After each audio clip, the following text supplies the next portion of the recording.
Hello, very good morning to you. You're welcome to The Big Issue. We are live on 97.3 City FM. We are on ChannelOne television, of course, and on our socials on YouTube. Very welcome to the program. I am Selom Adunu. Three key issues we have this morning. The first one has to do with the emergence of a third force or a supposed third force. The Kyerematen's movement for change has now transitioned to a full-blown political party. They call it the United Party Plus, or UP Plus for short. The question is, are they in a position to reshape Ghana's political landscape? We've seen many political parties come up in the past like this one, but in the end, they've not been very successful. We've seen the Reform, we've seen the UGM, we've seen the DFP, and we've seen many others. They last barely for one election cycle. It's a story for the UP Plus, led by Kyerematen, with a few of the creme de la creme of the NPP moving to the movement for change, and now the UP Plus. Will it be different? How do they hope to reshape the political landscape of Ghana? Mind you, in the Fourth Republic, it's been just NDC and NPP, and any attempt to have a lasting third force has not been successful. What has really happened is an obliteration of the other parties which were strong in the past, the CPP and the PNC. We saw in the last election the new force led by Bediako. That also didn't do well. Papa Kwesindu's PPP touted itself as a third force in Ghana's politics. That also hasn't been very good. What will make the UP Plus, led by Kyerematen, a stalwart by any measure, different? This is a matter we're looking at this morning. Also, the Gold Board says that some $8 billion is being accrued to it in the last couple of months since the beginning of the year. That looks like a lot of work they've done. It looks like some good thing happening there. Of course, others have said you cannot attribute that to only the Gold Board, but we'll look at that discussion. The question is, are we prioritizing profit over environmental protection? The issue about Galamsey is still front and center of public discourse. The situation doesn't really appearing to be better. What should the focus or the priority of the country lie? Money or environmental protection? They are both important for the future. Or can we strike a balance? We will discuss that as well. Also, there's been some discussion on the telco front, the sale of AT Ghana. The minister announced that there's been some issues with AT Ghana, Airtel Tigo in the past. Initially, Airtel and Tigo, they came together to form the AT. They've had some difficulties, now fully owned by Ghana. And then Telecel. AT owed ATC some huge amount of money, and eventually their sites or towers or cell sites were shut down. We understand that the NCA government approached Telecel to provide roaming services for them so that if you're on AT, you can still make calls. You wouldn't know, but technically, it will not be AT dealing with your calls. It will be Telecel. This is the situation now. And so it does appear that some measure of a kind has taken place. The minority in Parliament has hit so hard and said that the deal appears very opaque. It's not transparent, and they don't know what the minister is hiding. The deal must come to Parliament and all of that. Telecel says no, there's been no such discussion yet. KPMG has been commissioned by the ministry to advise on the way forward for AT. And like all sector players, they are also watching to see what KPMG will come up with. This is the discussion we will look at as well later in the show. The show is live and interactive. You can join us via our WhatsApp line 0204447033, displayed right on your screen, or 0549-986-996, and we'll be happy to read out your comments to the rest of the world. I'll take a short break. When I return, I will introduce my guests, provide you some updates, and we'll hit the discussion running. This is The Big Issue. You are welcome. You're welcome back. This is The Big Issue. We are live on 97.3 City FM. I am Selom Adunu. Three key issues we're looking at. A new third force movement in Ghana appears to be emerging. The Kyerematen movement for change has now transitioned to a political party. They were granted provisional certificates by the Electoral Commission some weeks ago, and they launched officially this week as a new political party. They are called the UP Plus, United Party Plus. the name United Party appears to be ruffling some shoulders, some feathers in some corners with threats of suits, etc. That the name UP is part of the NPP's history. And if you have said you've left the NPP, you should leave the party and leave it to those who want to stay. You don't leave and take parts of it away. Because the UP, the United Party, appears, or is actually the way the NPP of today started in the past. And by adopting the name UP, the NPP of today thinks that it is disingenuous, it is to confuse the base, and is to take away something from the NPP. They are threatening a lawsuit. We will see how that goes. Also, the gold board is raked in some $8 billion, and we're asking whether it is profit over environmental protection. The money is good, environmental protection is also good. Can there be a balance? Can we attribute this to the worsening situation of Galamsey? Do they buy gold from the Galamseyers, or they buy gold only from the legal small-scale miners? Of course, the chief executive of that company has been at pains to explain that they do not buy gold from Galamseyers, even though the president a couple of weeks said that the Galamseyers too bring the gold, so they may as well buy it as well. But we will look at all of that. But the chief executive has been at pains explaining that they do not buy gold from illegal people. Finally, we'll look at the AT-Telecel marriage or courtship, however you want to look at it. Minority says that the deal is not transparent and that it is shrouded in secrecy. The government says no. Telecel also says there's been nothing like that yet. They are all waiting for KPMG's report. They were only asked to provide roaming services for AT so that the customers can continue to have data services and make voice calls. So that's what we have today on our table. Now, just to provide you some updates, the political movement founded by Alan Kojo Kyerematen, formerly known as the Movement for Change, has officially rebranded as the United Party Plus. The group emerged following Kyerematen's resignation from the New Patriotic Party in 2023, citing internal conflicts and what he described as unfair treatment within the party. The rebranding is part of a broader strategy to expand its national reach ahead of the 2028 general elections. Let's hear Alan Kyerematen on the reasons for the rebranding. We're all sitting, waiting to hear the results, and people calling from all over the country. Hey, Maza, Mijna police station, ya tu aba ye kan wie ye no, ya si enya zero. Enti de me to ye na kwan. Where did the votes go to? Movement for Change. Those fighting for our T-shirts. When you count them, is that the number that you get? So we'll not talk about it now. At an appropriate time, we'll let the people know. But this is just to let you appreciate that our predecessor, which is the Movement for Change, has already opened the path for success for the United Party. And as the Interim General Secretary said, that is why we have maintained our logo as the monarch butterfly, because it symbolizes transformation, resilience, and endurance. So if somebody was just laughing at the symbol that, oh, as for 3 weeks, they will die. They've forgotten about the transformation, that you'll be transformed from the movement to the United Party. Is that not? Is it not transformation? And it is talking about resilience. What we are doing, is it not showing resilience and endurance? So don't joke with the butterfly.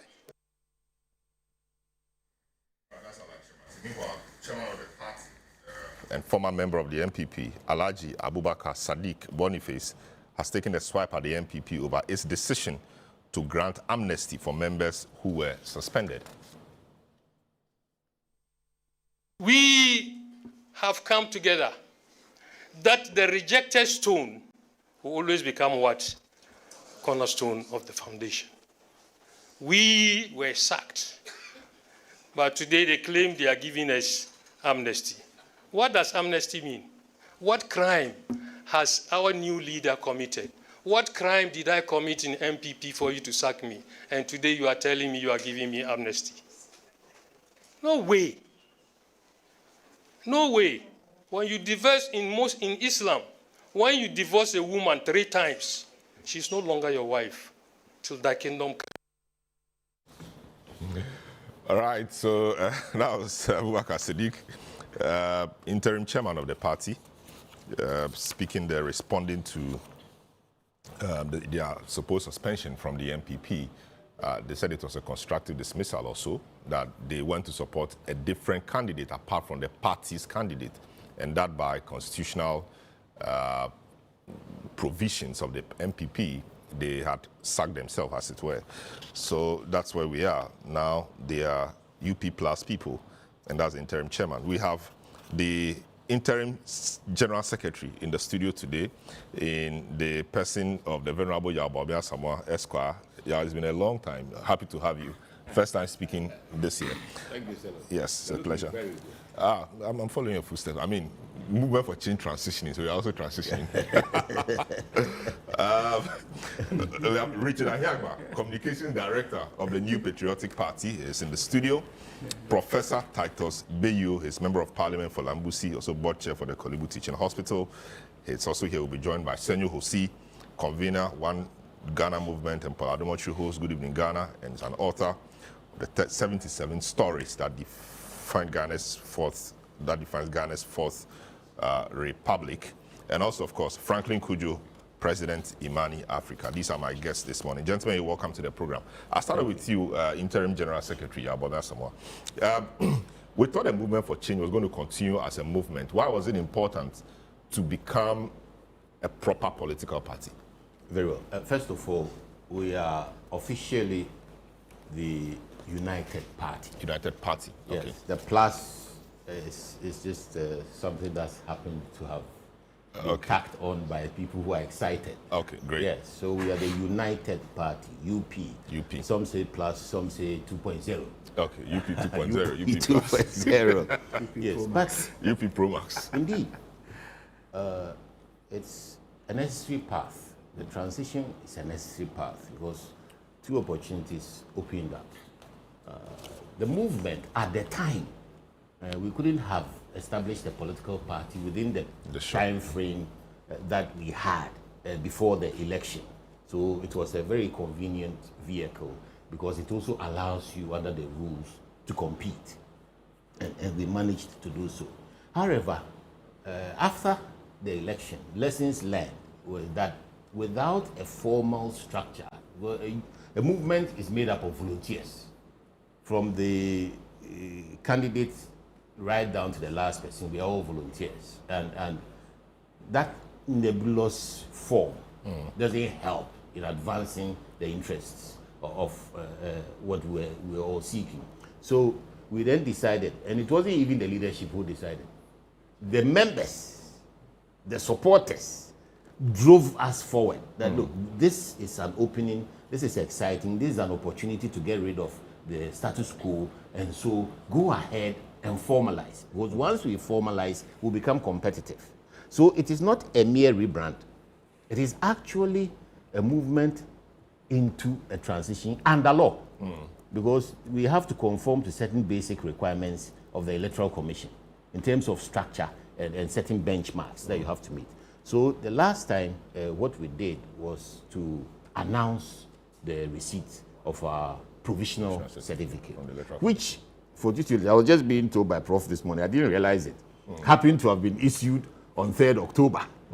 And that goes to 3rd October, which was the formation of the UP, 3rd October 1957. And we got ours on 3rd October 2025. I didn't even realize how fortuitous the date was. But yes, we got our provisional certificate. So now the next steps are to fully establish the structures of the party. And that process is in rollout. We are working on it. I see. That's interesting. So, I mean, you mentioned the UP tradition, or the UP party of old.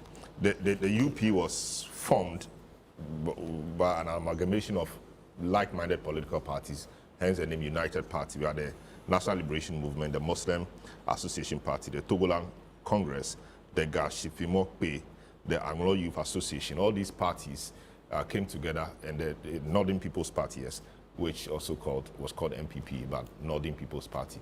All these parties came together to form the UP today. That's why the NPP, if you might have heard, sections of the NPP are unhappy with the change of name.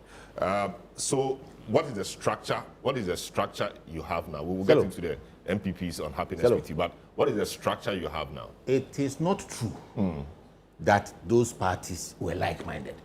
They were not. They are absolutely different. In fact, some of them broke away immediately afterwards and entered the CPP, some became independent and all that. Let us make it very clear. It is not true.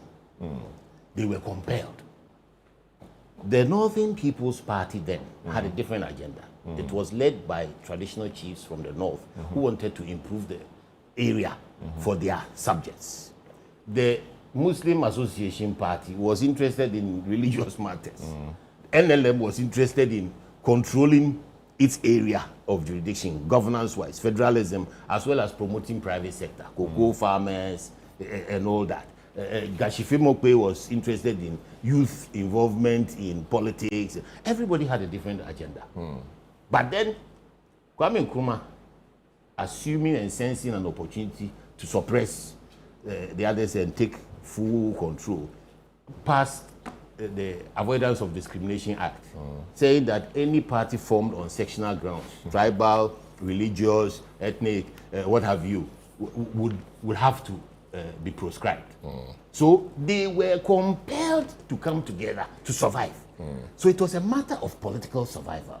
But the benefit that came out of it was that in doing so, they preserved political freedoms. Freedoms we take for granted today. The right to association. By coming together, they guarantee that they remain in parliament as a group. The right to free speech, the right to movement. These are rights that are enshrined in the Constitution and that we take for granted. But they were not rights then, recognized politically, not even at the international level, because in a sense, this was the Parliament of Ghana who were now trying to ensure that we establish all the rights that all parties can benefit from. So when they were compelled to come together, they needed to survive politically. They were not like-minded. I'm telling you because the NPP assumes that they were one party and they were NPP. They were not NPP. And they were not today's NPP. They were united. They were uniting in purpose for survival. For political survival. And in the process, they established some very important rights, political rights, plus the right to decentralization, local government, decision-making, and also the notion of private sector growth. These are claims that we, the current UP, ascribe to. But more importantly, you asked for our structure. We are an emergent force, but we are not the sole third force. This is the difference. This is what will shock the duopoly. We are not coming in as Alan Kyerematen's United Party, third force. No. It's not Alan Kyerematen's. This is a party that is going to galvanize opinion around a problem, the economy. Just like Nkrumah tried to suppress them around politics. Now we believe that there's consensus that something must happen around the economy. Because neither of the two is been able to progress us in the economic area to this point. So we are offering, we are a centrist party. We've evolved from the conservative right, which was the old UP, to a centrist party. Centrist parties compromise both sides, left, right. Centrist parties are pragmatic. We follow workable policies. So now you find that in Ghana and most of the third world, our policies platforms are basically Bretton Woods driven. We are dictated to.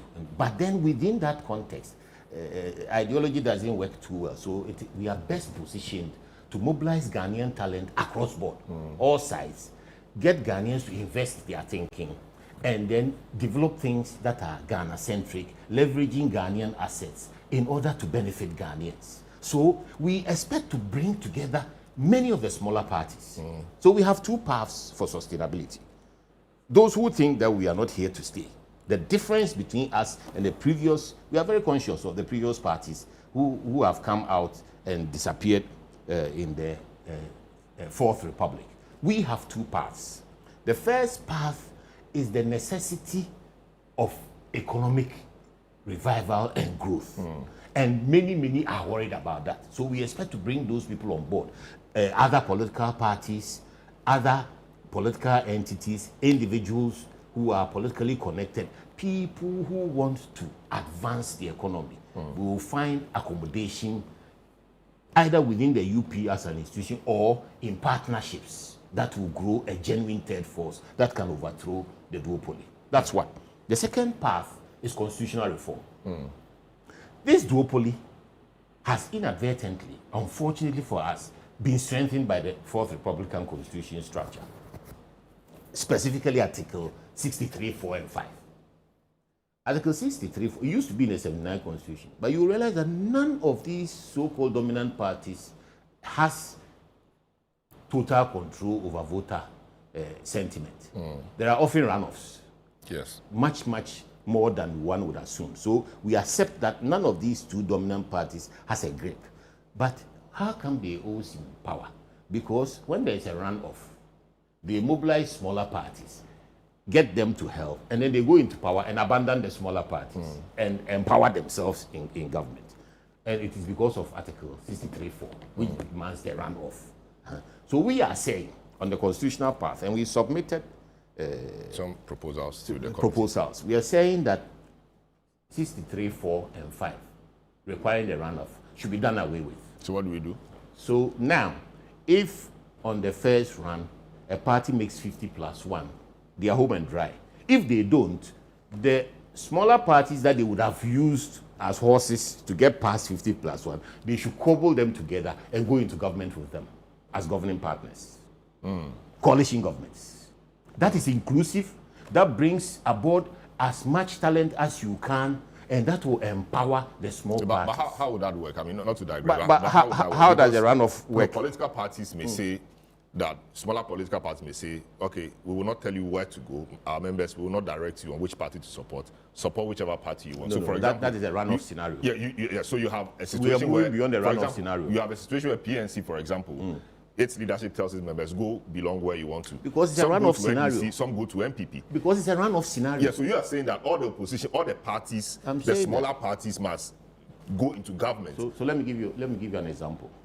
We finished the election, and Party A is in the lead, 48%. Party B is behind, 46%. There is a need for runoff under the current rules. So then they will approach smaller parties who, as you are saying, would then say, okay, we are the leadership, go where you like. But inevitably, they are involved. Their supporters are involved. So one of the parties, perhaps the one who is edging ahead, and maybe has a majority in parliament, then has a clear run and goes through. Good.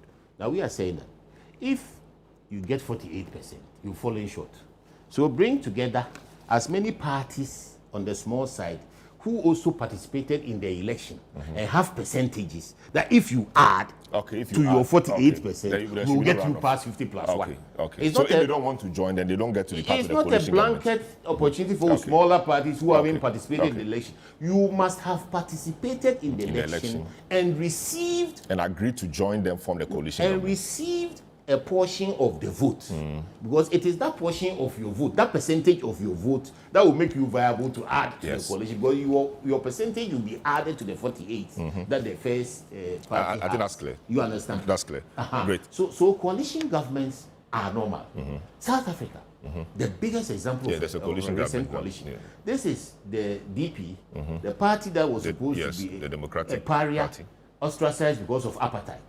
And ANC, through, on the other side, unfortunately, I have to say, misgovernance and otherwise, has dropped its supermajority all the way to the point where they were forced to go into alliance with DP in order to govern the country. It happens. In Europe, we've it seen it happens in the UK, everywhere it happens. So there is no danger. And in fact, where we are now, there is no safety in the duopoly. Because the duopoly have become a revolving door. They don't care. They believe that... So you just want an opportunity to legally and properly participate in the governance of the state. For as many people as possible. possible. Inclusiveness. One of our inclusiveness, integrity. We are not just going to participate because we want to participate. We want to bring in a different quality. A quality So not necessarily to be president or to, if the opportunity comes, we yes. want to be inclusive. But in the meantime, If somebody makes 48% and we make 3%, and you want to go to government with us, and we sit down, you decide that we could be better president. If you give it to us, we will take it. very well. All right, nice. Richard, good to have you again. It's a pleasure always. Yes, so this is a logical step they've taken from a movement, independent presidential candidate in the last election, to a lot of people were hoping that the Kyerematen stock that left the party because of disagreements, they called it internal conflict and etc., would come back. Of course, your team said they were granting them amnesty, and that was obviously in the hopes of getting them back. Now that they formed a political party, it appears that they are gone. How is the party taking that? Is the party concerned that they are once upon a time people and very influential people have now gone and they've gone forever? Or you don't just care? It's a game of numbers. Good morning. Morning. Good morning to Prof. and The former boss. my boss and my senior, somebody I love dearly. And it's a tragedy that he's not coming home and has decided to wallow in a political wilderness with his fanciful idea of a UP party. I think that, having listened to my senior, I don't think that there's anything for the New Patriotic Party to be worried about. That a party is being created, at least provisionally so, and they are moving forward to become a full-fledged political party, and that they are called UP. The NPP should not worry based on the explanation my brother has given. The bulk of the forming of the UP tradition brought about by Nkrumah's dictatorial tendencies back then to silence multi-party democracy in Ghana effectively ended it. The party that resulted in the UP party is not what they have formed.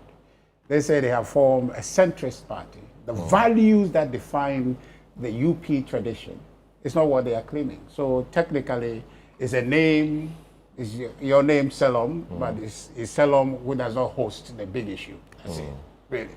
So really, there's nothing to fight about. And I think that nobody should worry about that. In fact, the New Patriotic Party, we haven't sat to arrive at a situation to say that we are going to court or we are chasing them here and there. That's, if anybody said that is their opinion.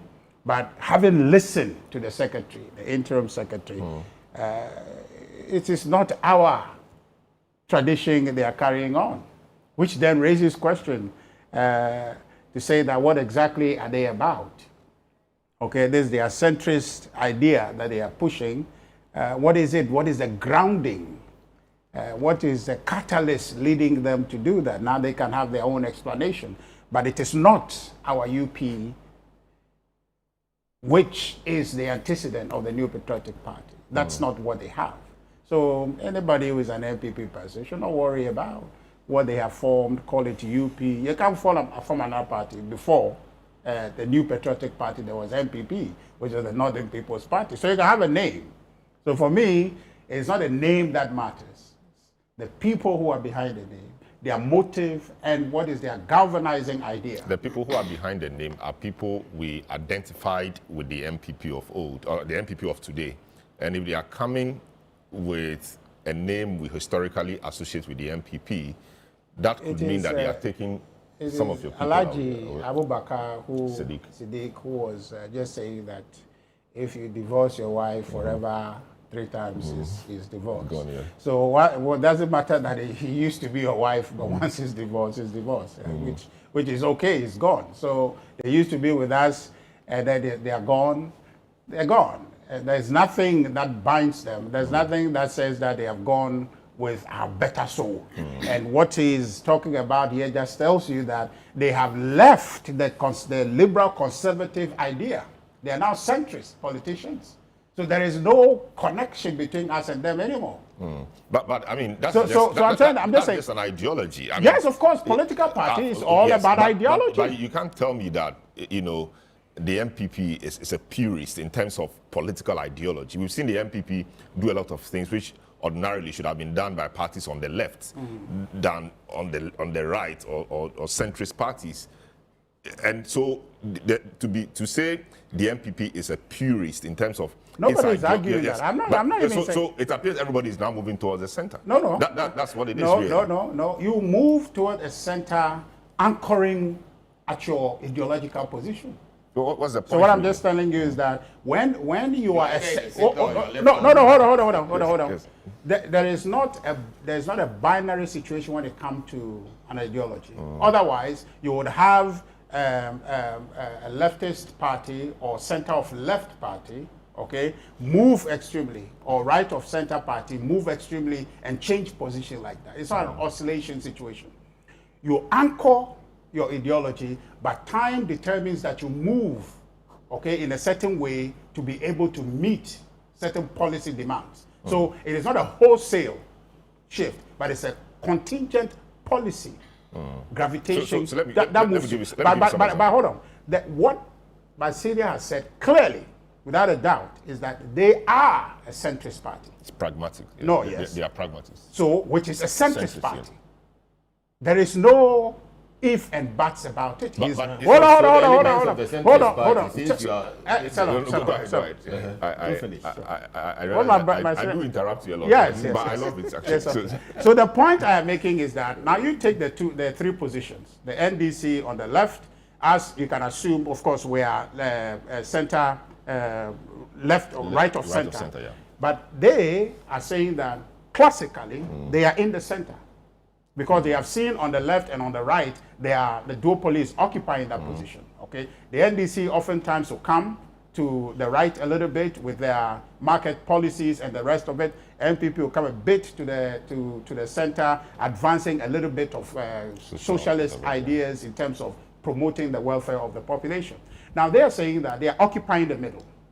They want to be pragmatic about things, so they are not held by any left or right policies. But we have They are- specific No, hold on. So you have to pick your moment and what you want to be. You cannot be We one have. thing. We already know who we are. No. You But- say you are so centrist. they are know who centrist, we are. Yes. No, So I'm let just him- I'm just trying to let you know Yeah. what you have chosen to be is lawyer Boabia Samoa. You Yes. cannot be Richard tomorrow. But we are not Richard tomorrow. yeah, We are hold Buabia on. Samoa. I'm trying So to tell no- you who we are. no Don't you problem. misdirect No your- problem. you don't I'm coming, misdirect I'm yourself. coming. Yes. So in your own words, you say you are a centrist. And party. what are the elements of that centrism? You haven't listened. Okay, no. You don't know the elements of our centrism. No. Yeah, But let you're, him you finish, see, these yeah. things are baked in. Okay, You are not going to define No, but centrism what's the today. point really? But Do the those point things- do I they am matter? saying, no, it does matter. Do they matter? Yes, it Like does. bread and butter issues. How do So- these things put bread on our table? How do they ensure that we The live well? reason you have brought this subject for conversation is because, and how you framed the question to me was whether or not the NPP is worried. And I want to be very clear in saying that we have no business to be worried because they are not claiming our Your heritage, place. which would have been the UP that we results from, right? Okay, and then later on Progress Party. But they said they are a centrist party. They are essentially using the name UP, as I made an example to you. Somebody saying my name is Selom, okay, but it could is Selom, all right, but it's not the same Selom that hosts the show. So they can take Selom all they want. It has nothing to do with you, and so therefore you don't have to worry about it. When you come here, this seat is reserved for you. But if another person shows up here and But says, somebody says it's Selam Adonu. yes, he can say that. Yeah, But when yes. he shows up here, your people will not recognize him to be the one to sit in this Exactly. chair. Yeah, these You are can my take people. that name, but it's not the Selom who hosts the show. But So the others- point others I am may think- making, Others may think it's the same Selam. How but about that's the others who are ignorant, but others who have come to and they know. have the same power. No, they don't. Because but when they come here, they have to allow him to come in. No, I mean the external people. So the point I am making is that their UP, it is not our UP. I see. It's a centrist party they have formed, essentially just using the name, which we don't have monopoly over, okay? So they can use it. But the point here is that they don't share our values. They are not that party that used to be the UP from where we result. This knowledge has become available now based on the interim secretary saying so. So any MPP person who was worried about a UP being formed and so therefore was concerned that maybe that's our heritage they are claiming should go to rest, because they are not the UP that is a liberal conservative party where we claim our heritage. So that's the point I want to make, that we now have clarity. And the second point I want to make is that, so to the point of, well, my senior referred to him as Alan's United Party. Okay. No, I said it is not Alan's No, United but you call it Alan's United Party. He said, he was making and I was making a rebutting point. it. No, Don't put words. No. He said that, and I was No, rebutting but I wrote that it. as soon as Yeah, you but said I it. didn't say Okay, Alan's you and I will United come quibble about Party. anything. Please, You and I will come please, quibble. don't go there. No. He said It's okay. Alan's Yes, United so I Party. think the point is made. Yes, I it think is the rebutted. point is It made. is not Alan's I'm Party. saying that we are not going to It is quibble about a anything. United Party. So But Richard, it's not you Alan's take party. offense I'm not if taking offense. if I call it Alan's United Party. Because you are That trying is to my own create a verbiage. pejorative That's my own- approach But to will it be assume wrong that will it be it's wrong to based say on one Mohammed's person. NDC? Because will it it's be right- wrong to say Mohammed's NDC? No, Or- he is in charge and he has that. We have opened a broad front. It's We are okay, going to, it's okay, yes, we have it's opened a okay, broad it's front. okay. He's an interim leader. We are yet to establish the entire. I thought that would rather help the branding of the party. Yeah, and but help yes, followership, we all because know that. But he's you a popular can't figure. take off from get-go and say Right. that it belongs to From Allah, get-go. which is what he's trying to Yes, do. just- It's just- not just Allah land in there. that Let me sense. bring You it. can't. See, exactly. You can't. From get-go, it is Alan who is the leader. It is Alan who was the leader. Founder. at He's a Afrafrato. face. He's founder and interim leader. Leader. Okay, Yes. no problem. So you can't say the party belongs in this Of course. Alan's Oh, party. but That's wait, wrong. wait, But wait. That is wrong. Use advisedly, Yes. and it's for Yes. context. Well, you can just use it as is. Go ahead. You can- So Go let's ahead. go for it. Go ahead, Alan's Richie. United Party Which is what you want to it's say. not the Go same ahead. as the United Party Of old. That is an amalgam of political parties brought together by certain extenuating circumstance or difficulty in a time that decided to advance Ghana's multi-party democracy to ensure that multi-party democracy in Ghana did not die at the time when Nkrumah wanted to kill it. So we, the MPP, should not worry. Yeah, don't worry. Great. Motive for me is key.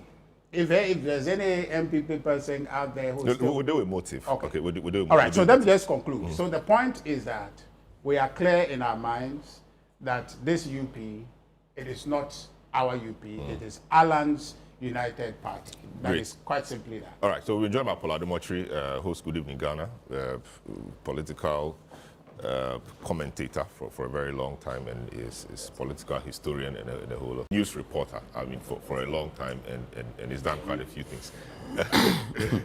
Prof, good to have you again. Yeah. This is not something ordinarily you should be worried about. This is something the MPP and the UP should be dealing with. But of course, you are in the political space, and so you obviously will be interested in what happens in the MPP and its allies or its friends or its former friends. How is the NDC viewing this transition of the movement of change to the UP? All right, let me say a good morning to colleagues on the table, senior colleagues here, and good morning to our viewers. And let me just say a special good morning to some team of medical experts I saw yesterday at the International Maritime Hospital. They are celebrating the Pink Month in a very unique way, and I congratulate the CEO of the place, Dr. Anab, and his team. They should keep up the good work that they are doing at the International Maritime Hospital in Tema. On the subject matter, ordinarily, as you said, we wouldn't be worried. But let me start by congratulating our colleagues in the UP party now on successfully launching their party, getting a provisional certificate to run as a political party. Every true Democrat should be excited that we have opportunity to have multi-party democracy to advance our democracy. We've been experimenting it for a while. We have tried different things in the past, attempted one-party state, it failed. attempted parties that were based on tribal and religious grounds, which was very, very dangerous looking at what has happened in places like Rwanda, and then adopted this one. So if we have, as a nation, adopted a multi-party democracy, it will be in everybody's interest that political parties are birthed and then they grow and contribute to the democratic dispensation. I was a bit worried that they are founding it as a centrist party and then that it is based on, they are building the whole concept to tackle the economy. Then I ask myself, if we are able to maintain a very good economic trajectory like we have started now, we don't know what the future holds, but if the economy, all of us work together, we're able to turn it around, and it's no more a major issue, what happens? There'll be nothing to talk about. There'll be nothing to Then to the stand party for. is smooth. No, but we always want to improve, So they will present perhaps better alternatives to improve the economy. I will welcome them to bring their alternatives now, and we are an open party. Our leader, the president, His Excellency John Dramani Mahama, is willing to listen to everybody, and so they shouldn't wait till 2028 to put their ideas together and then come up. But anybody who has anything to contribute to the economy now, they are welcome. For information, we give the GTP to President. Yes, Yes, I am aware we of have that. already done that. We are grateful. Your call is behind time. No, The great transformation no, plan. we know about that, but now they say they want to turn Ghana into a paradise. And I'm saying that whatever ideas, new ideas they have to turn into a paradise. They should bring it to When we Parliament. call National Economic Forum for all of us to come together, they should bring all of that and then all of us to work together. We shouldn't have a state where at any point in time, half of our citizens are praying that the government will fail so that they can come in. It is what I wish we will not have. We should have a national development plan, agenda that we are all working towards, where we all contribute, so that we don't have this situation where I know what I want Ghana to be, I won't bring it to you, or I don't want to contribute it. When you fail, I will step in to take over. The other thing was that his explanation and the hope that they are trying to break the duopoly and go into a coalition system. Well, I'm sure because this is just a short television program. Yeah, It's rather, that's a constitutional matter. So exactly, they it's submitted a some constitutional proposals, matter, and it's rather oversimplistic the way it's been presented. If you look at coalition governments across the world, they vary. You know, right where your absolute votes can determine the number of seats you have in parliament, or your number of seats in parliament can contribute to how much you contribute to the formation of the government. I mean, he's looking at it as where your absolute votes will lead you into being part of the government. Technically, what that means is that if you have two parties where one has 48 and the another has 46, and you can marshal the other parties together, and maybe they could help the one that's having 46 to cross 48. Technically, if you have 48 point something, someone has 47 point something, it's not necessarily the leading one. And in such democratic organizations, it has to be premised on a certain social structure, certain political structure. I know governments like in the Netherlands, they can go months without a central government, but all the systems are running because they are struggling to form a party. You go to Israel, you will have a similar thing where they are struggling to form a coalition. They can vote multiple times before they are able to come up with a coalition government. When the coalition government breaks down, what happens? I mean, it's not a bad idea to do away with the winner takes all, but we as a people will have to sit and decide what will work for us. Right from our local government level all the way to the central government. And we must put in place proper structures, governance structures, that allow all these negotiations to go on while systems are running, irrespective of the formation of the central government. So that without that, then it's a recipe for disaster. So it is something that will be looked at thoroughly by the Constitutional Review Committee, and I'm sure when it is brought up for all of us to discuss, we'll make inputs to it. My final take on it is that the name is interesting. And I was asking him whether they looked into history, looked at the timing, because all the events appear to be happening in October. The original UP was in October. Their formation is also in October. Dates just missing each other by a few days. I don't know what informs that. But if you look at the necessity that created the original UP, then you ask yourself, what is the necessity that has created us? Is it just a drive to contribute to governance? Is it that the fact that they just feel the duopoly is bad and we need to come in, we don't have any other means to come in? I'm not sure. They have a few questions they will have to answer for Ghanaians to buy in. But I would only want to congratulate them, wish them well, hope that they can be a formidable force. But for us in the NDC, I want to state it on record that we are not bothered about any additional party coming on board. We will welcome more parties. We know that our contract with the Ghanaian is what determines our future in terms of the governance of this country. And to the extent that we are delivering on our contract with the Ghanaian, to the extent that the Ghanaian believes that we are working in their interest, and to the extent that we have demonstrated that we can restore some hope and confidence in our body politic, I'm not sure Ghanaians will be looking for another alternative. And the last advice I will give is that, you see, when you set a question wrongly and you answer it, you may answer it correctly, but it will still be wrong. Will be wrong. I see. And if the wrong question is that Ghanaians are fed up with the duopoly because they have lost confidence, Ghanaians may be fed up with bad governance, fed up with nepotism, fed up with corruption among the elite, fed up with governance that doesn't work in the interest of the people. But they are not fed up with a governance that brings hope to them, that is leading to development. That's why they could give someone 2/3 overwhelming majority in parliament. Are Ghanaians really fed up with this type of government? I don't think so. So they should be sure that the primary question is right. Else, the answer will be something else. Thank you. Great. A few messages, but Adumatrice here, he will come with a stick. This one says, good morning, Salam. To the extent that the NPP could not put their house in order for us to get to this fragmentation of the party is a clear indication that there are no elders in the party. Constructive criticism is all we want. United Party, UP, you are welcome. This one from Abdul Ganiu Mankagrugu from the Savannah region says, former President George Rawlings' wife left the NDC and founded with her husband to form the NDP. Did the NDC break up? Dr. Yaobeda Samoa and some kingpins left the NDC along the line. Buzitano also left to form his party. Did the NDC collapse? NDC should channel all the energy to help JDM to fight Galamsey. That's more important than this.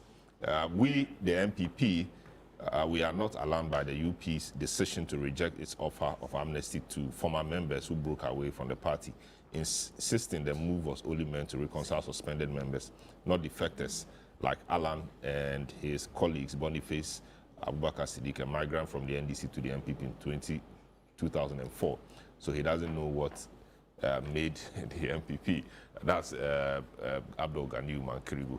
All right, Paul, the issue about duopoly and all that they are trying to do, we've seen in the Fourth Republican era, which you have written extensively on, we've seen the UGM, we've seen the 77 story that defined the Fourth Republic. We've seen the UGM, we've seen reform, we've seen, what was the name? We've seen political parties, even Alan's movement for change, which is now changing to the UP. All of those haven't really worked. And in terms of even third forces, we've seen the GUM, we've seen Cheddar's, the new force, etc. They've not really made any impact. Park, we've seen Doom's PPP, the CPP of old into the Fourth Republic. We've seen the PNC. They've rather been obliterated, nothing to show these days. Is it a case, or do you have the feeling that Ghanaians are fed up with the duopoly, as your preliminary comment before we build on from there? Thank you very much, and good morning to all our viewers. I'd like to look at it on these three legs. First of all, about the history of these other parties, and then secondly, the impact that people make when they leave and how that impact is valued. I think that the impact is valued very wrongly because it's always looked at in terms of numbers, but it's not just about numbers. I'll come to that in a bit. And then ultimately whether the character of the movement of Kyerematen as it then was, and its impact in 2024, and the character of the United Party and its potential impact in 2028. First of all, as you said, and as somebody wrote, one of the texters wrote that in the Fourth Republic, and we have documented it, the first major breakaway of consequence was the National Reform Party, which broke away as a result of the inheritance of leadership in the NDC. And it came about when a group of cadres had believed that they had prepared Augustus Guzitano to become the next leader of the NDC in more ways than few. Intellectually, he had gone to the United Nations to represent Ghana. And in terms of corporate, the government had set him up in a big way with transport and commodities. In terms of the inner workings of government, he had worked closely with national security. So they would have thought that this is a guy who had been prepared for the leadership after the NDC. In terms of social matters, he had a complexion that was very similar to Flight Lieutenant Rawlings, and therefore the switchover will be accepted by people. The advantages that accrued to Rawlings with his appearance were the same advantages that Guzitano was going to maintain. So this looked like a real good plan. Somewhere along the line, something shifted, and the Fanti Confederacy won, and Professor Mills was named by the founder as the next in line without a contest. That was the critical thing. They didn't mind. The reform group didn't mind if Professor Mills was suggested by the leader, but there was going to be a contest. Yeah. They were sure they would win that contest. But here the contest was actually stopped. It was a major event. So major was it that the first interview granted by Guzitano to Joy FM's front page was directly taken out by government. Directly, not indirectly, directly taken out. Front page starts at 8 o'clock in the morning. Kweku Sechado was primed for the program. Guzitano had arrived in the studio, and then the Joy FM frequency was terminated. And so that's how serious it was. And that's how serious the government took this breakaway party. The breakaway party went into the 2000 election and did not garner many votes. And many people suggested that, after all, the reform got just a few votes. But that's the critical point I'm coming to. For these parties, at the time they break away, especially from ruling governments, it's not about the votes that they get. It's really about the impact that they make, which then throws a huge advantage to the opposition party for that election. But I realized a trend for these parties, and then afterwards there was a breakaway of Obeda Samoa, which occurred in opposition. So the effect is quite minimal, and that's another dichotomy we have to draw. When the breakaway occurs when the parties in the bigger parties in government, and when it occurs when the bigger parties in opposition. Nana Kudedu Ajiman Rawlings, she was breaking away with the party in government. You would realize that many NDC people were very excited that she failed to show up on the ballot in 2012 as a result of disqualification by the Electoral Commission. That was critical. That was so essential, because the character of these breakaways, they are so effective if they are breaking away from government and soon into an election. So people talk about Kyerematen regaining 33,000 votes across the nation, abysmal 33,000, and that he probably did not have an impact on the defeat. Certainly he did.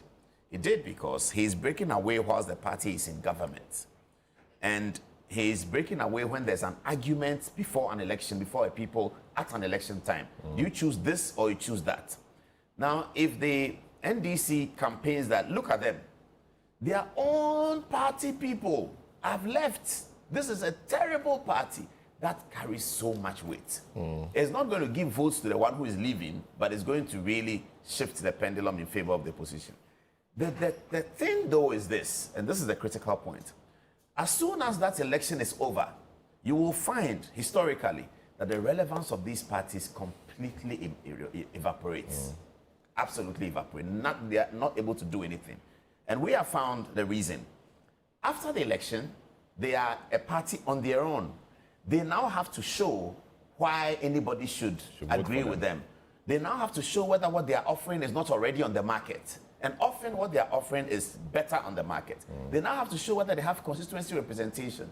They now have to show whether they are formidable at all. And so, because their formidability and relevance hinges 80% on the fact that I've broken away from a big party with an election ahead. That's how their relevance is clothed, and it happened to all of them. So the much formidable appearing Reform Party. If you look at how Reform Party was at the time and the UP, Alan Kyerematen's UP today, the Reform Party had very formidable people of the ruling party, like the core. Peter Paul Dube was a major backbone of the NDC. He left. Guzi Tano, this is the guy who had been prepared, blah, blah, blah. He left. Chocho Poku, he left. Mije Bano, these were major people. Emilia Atta and all those people. Emilia Atta, who is now back, yes. But then, after election 2000, that's it. Nothing, that's it. Nobody cares anymore because of the power and strength of the duopoly and how it is easy for the Ghanaian, given our constitutional history, we've never had a proportional representation. So given our constitutional history, how it's easy for Ghanaians to determine between Matimehon and CPP, to determine between UP and NAL, to determine between PFP and PNP, to determine between NDC and NPP. That has been the historical pattern of our politics. So their relevance is always close so is in it elections. thesis that these parties are formed not to win elections on their own, but to cause the defeat of the mother party, which may be in power? They are formed as a result of impatience. Gross political impatience. Guzitano, he returned to the NDC. Today he works with the NDC. Emilia Atta, he returned. Obeda Sama was chairman of the NDC, and he left with Prince Derek Ajay and others to go and form United Something Party. Impatience. Today they are all back in the NDC. DFP. They formed the DFP as the Democratic Front Party or something like that. Mrs. Rawlins. Freedom, democratic Yes, freedom. Mrs. Rawlins left with Josiah Ayer, who was a general secretary of the party. So the history of the Fourth Republic at least shows that it is just a bit of impatience that gets these things to happen. And I'm not sure whether Mr. Alan Kyerematen and his closest supporters have heard what is on the lips of a few people sometime around January, February, even as recently as June, when people will discuss the NPP internal issue and they breathe a big sigh of relief and just say that, oh, if Alan hadn't left, this is for him. I'm sure they've heard these things. And it will drive home the level of the impatience now, but it will be obvious in future 2-3 years, 2028 down the line, because once they finish with their agenda to leave the NPP and it created an election buzz around them, that's it. Nothing is going to happen. This united party is not going to be able to raise substantial anything to confront the NDC or the MPP. The NDC is a huge political party. The MPP is a behemoth. You can't do much about it. So you can't deal with a behemoth like that and assume that you are offering an alternative. The alternative they're offering is already on the market. The Ghanaian is seeing the alternative to the NPP as the NDC, and it's a formidable alternative. The Ghanaian sees the alternative of the NDC as the MPP, and it's a formidable alternative. It still has to be said that there are still deficits with our political arrangement in terms of our constitutional arrangement, and that perhaps the Constitutional Review Committee should have a critical look at it, because we also don't want to create a situation where there are no political opportunities to raise smaller voices. If you look at South Africa and their proportional representation, it is the reason why Julius Malema's party has thriven in South Africa. It might be important for us to consider a political system that will recognize a certain arrangement to make smaller parties, smaller ideas relevant to our national discourse. And certainly, the winner takes all must be broken one way or the other.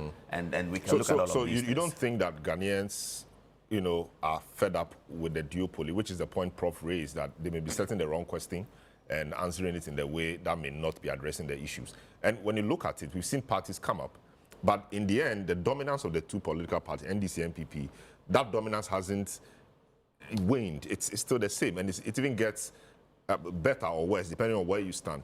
We had the PNC and the CPP, which had representation in Parliament in the past. Now they don't.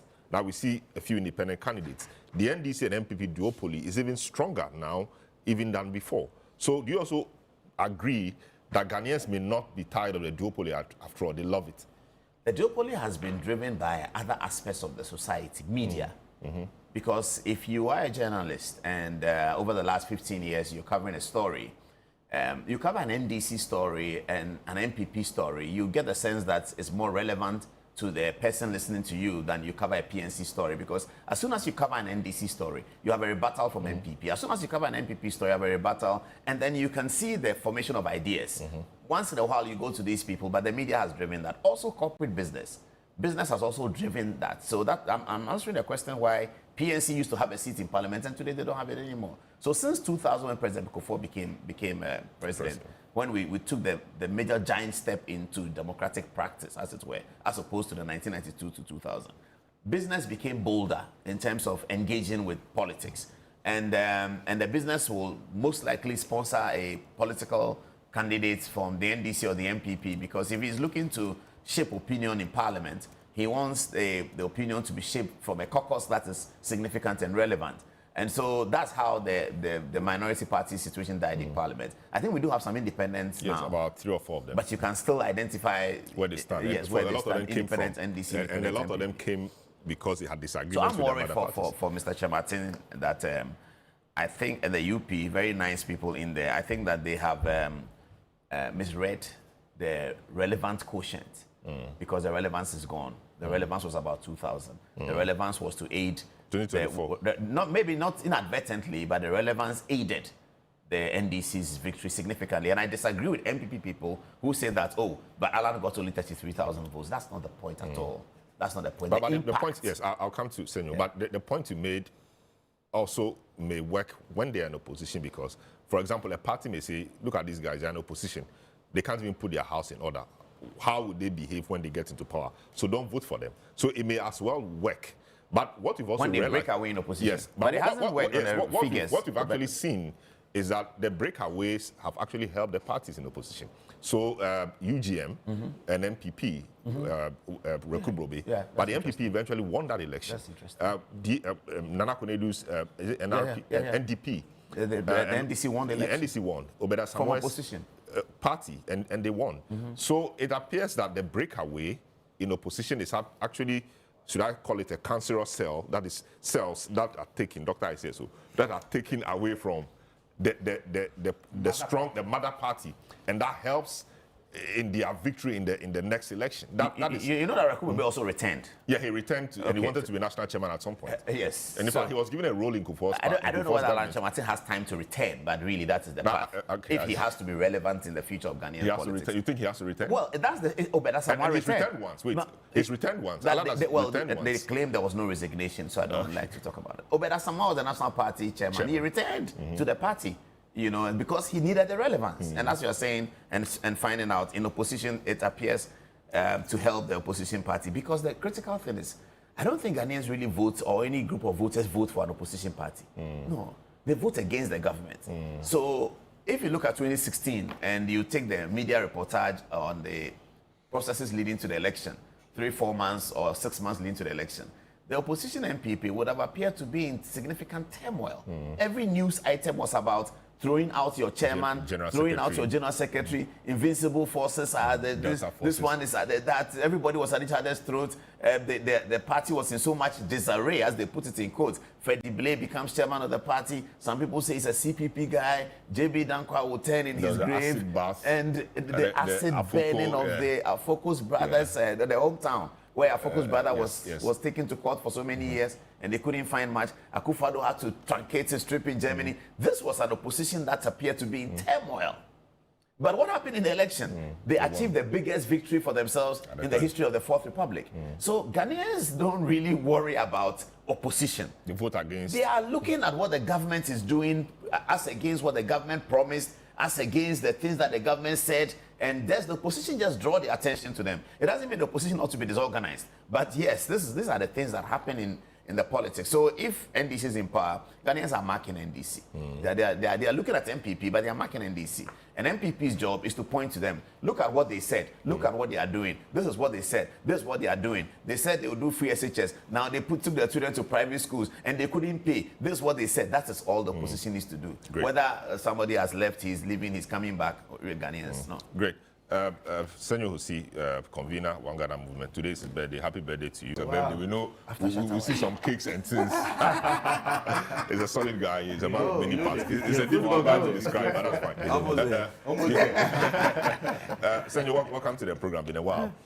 You've been following this. Good move for Alan. I mean, of course, not good move per se. You think this would lead to the outcomes they expect? They want to contribute to the political discourse. They want to shape public opinion. They want to contribute mainly or majorly to the electoral discourse and electoral processes of this country. Eventually win the election, be a third force, credible third force. You think these are objectives not far-fetched, given the nature of their party, how they got formed, the results of the last election process? That shouldn't be the focus. But you think that they are on course to achieving that outcome? Well, first of all, congratulations to Alan and my brother. It's a big step. It deepens our democracy. So it's something that should be encouraged. They found a way to bring the UP name back alive, to the discomfort of my brother Richie. But I agree with Richie too when he says that it does not necessarily define much. The name, very few people on the electoral college today. I mean, I really even know what UP is about. We were all not born. You know, yeah. How many people but were we had the privilege to really learn, and we saw people who really lived in that time. You and I had privileges to meet the likes of J.H. Mensah, Darocha before he passed. Yeah. You know, and we're students and we're student leaders, and these were people, icons we looked up. So there was a reason. So I as much as I appreciate the value of the brand is not as meaningful, just like the CPP became meaningless by the time it came back to life. So it will always have to depend on the substance. The key question is whether Ghana is ready for a third force and what that really should look like. I have no doubt that increasingly Ghanaians are getting very tired of the kind of politics and the duopoly we live in. But they also seem not to have a choice. Would the UP now be a choice? I think that you have a lot of work to do. The key part of it is with people's credibility. The UP is still a function of the NPP stock. I don't think that it structured itself well enough to be a supposed centrist party. The truth of the matter is that both political parties don't have an ideology or an identity. They're a total disgrace to political philosophy. Their own people don't even know what it means to be a property-owning democracy or what it means to be a social democrat. They don't even know. Titus is here, if you'll be honest, he will tell you that the people walking down the streets there that they are supporting, they don't even have an understanding. There's a need for a certain education and a certain policy think tank orientation that our political parties must have. Unfortunately, they don't have it. They become just election machines. So trying to translate ideology, let people understand what party ideals and what they stand for, even is a problem. That's why you see the policies of both parties and you can't really see any difference. Will you be different? I don't know. I don't know whether you even be able to communicate it. There's going to be a big problem with the UP around trust. Let's take the Afrobarometer report. You take the round 10. Confidence in democracy relative to 2017 is down by about 29 percentage points, relatively. So where are we going? Do we want to sit here and fool ourselves to think that this duopoly will always stand? Absolutely not. People are getting tired of democracy. And if we are all honest on this table, how many times don't we hear people talk about benevolent dictators? It started actively in the past government, and it hasn't changed. People are getting increasingly tired and disappointed with the democracy as we practice it today. So the duopoly have questions to answer. There's definitely a window for a proper third force. The question is, what credibility will bring that third force to real bear? That credibility has been missing. You take the likes of Pakwesi Indum, and when they came, I think that Ghanaians were still tolerant enough of the duopoly. So there was very little window to get that done. The Reform Party would have done that, okay? It didn't also work because everybody still felt that we should give this duopoly a real chance. But confidence in that duopoly has waned. There's definitely a room for a third force if especially the President Mahama regime fails Ghanaians. Democracy and the confidence in this duopoly will be totally crushed. I don't think Richie and Co should hope that, just like Paul rightly said, opposition take the spoils or the failings of the ruling government. That would necessarily be the case come 2028. The tolerance may not be there. But we definitely need proper trust in that new leadership and confidence in that new leadership for a proper third force to count. Would the UP show that? I don't know. Do they look like they will show that? No. But is there a chance for them to do so? Yes.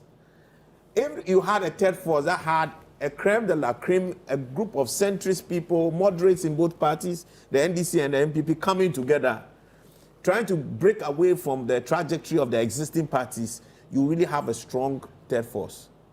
But there's a lot of work to do to really count. And I think that the polls at the last count, showed it. Alan is not mean a person. He served this country, and you have to give him credit for it. He's done his bit to our democracy. He's fought hard.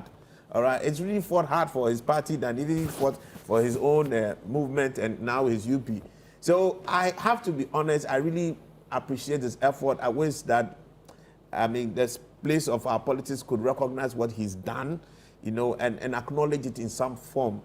But I'm not too sure this really would be that answer to that. So what that should we do, or what should the party do to become a third force? We all thought Cheddar was going to make Cheddar was never going to be, let's be honest about it. It's what appeal? It's not, Cheddar is a great guy, it's a friend.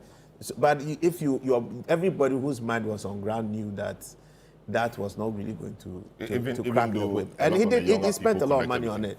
He tried, and you have to commend him for the effort he's put in. There's always going to be an issue of trust in an identification with strong policy orientation. There was a big gap. People don't want to worship cults anymore and personalities just anymore. People want to see a system that really works and want to trust a system that can define their path and their future for themselves and their children's children. So when you create too much of a cult around yourself, you will not necessarily make it. Where is the system? Where is the structure? Governance is not just about a person. A person can define the structure of governance, agreed. But it's actually about a system, a people, a proper governance machinery to actually deliver the ideals and expectations of the average voter at any point in time. None of these people have shown it. So it was never going to happen, but it was good enough to sort of shake the system. And Cheddar did well. If for him to have even beaten Alan Kyerematen was a statement enough, but we've also seen the likes of Mahama, what's his name, Dr. Mahama. Dr. Edward Mahama. They've also made strides to the point that they've even tried to get a seat or two before, and then now you lose everything. Look at the CPP, where are we? It's a matter of the credibility. You need a proper personality that Ghanaians can galvanize around, with the ability to pull the best from the existing governance structures. If one can do that, you have a true third force. If Alan wants to do that, then he must have to actually pull together the strong moderates across the divide and not focus more on building a party structure than a personality-driven, what you call it, organization, which is for now, which is also not abnormal because somebody must represent exactly, and a strong person. So how quickly you transition from that into a solid organization will be critical. But having identifiable people solid in their own right, like Boabe Samoa, they are all part of the NPP that were all disappointed and all of those guys. Boabe was my MP. He's a great man. He's a good man in India. I don't lie you. Now I won't hide it. He's a good man. He's a very hard-working, very committed person. But look at the governance that we got. I keep telling everybody, in 2024, Baumia was not on the ballot. It was John Mahama himself was not on the ballot. It was only Nanado, yes or no. And we went to vote yes or no. I voted big no. I didn't hide it. I voted very big no. It's the same thing that happened to John Mahama in 2016. It was yes or no. And again, I gave him a big no. You understand? So In 2012, I voted for John Mahama very happily because I had a certain confidence, a certain kind of youth strength and moderate governance. Yeah, but I gave up in 2016. And I went back to him, not because I was looking for him, but because there was no alternative. He had to be there. Great. Yeah, let me come back to Boabin for the last round. People think that the break should have been cleaner, given that all of you are identified or were identified with the NPP, and you are going back for a name that is still identified or that still has an NPP flavor. You know, shouldn't that break be cleaner to attract people from the other side? Because it does appear that a typical NDC person who is not happy with his party may find it uncomfortable in joining the UP, the name itself, and the people around. Shouldn't you have, had a clean break from the NPP, get one or two other people who are different from MP, don't have NPP faces, to do this together with you so that they will also attract people from the other side? Let me say that I'm very, very happy at the commentary around the table because it's obvious that there's a space for a third force. The duopoly is not safe anymore. It is a fact. Over time, 2 million people refused to step out and vote in the last election.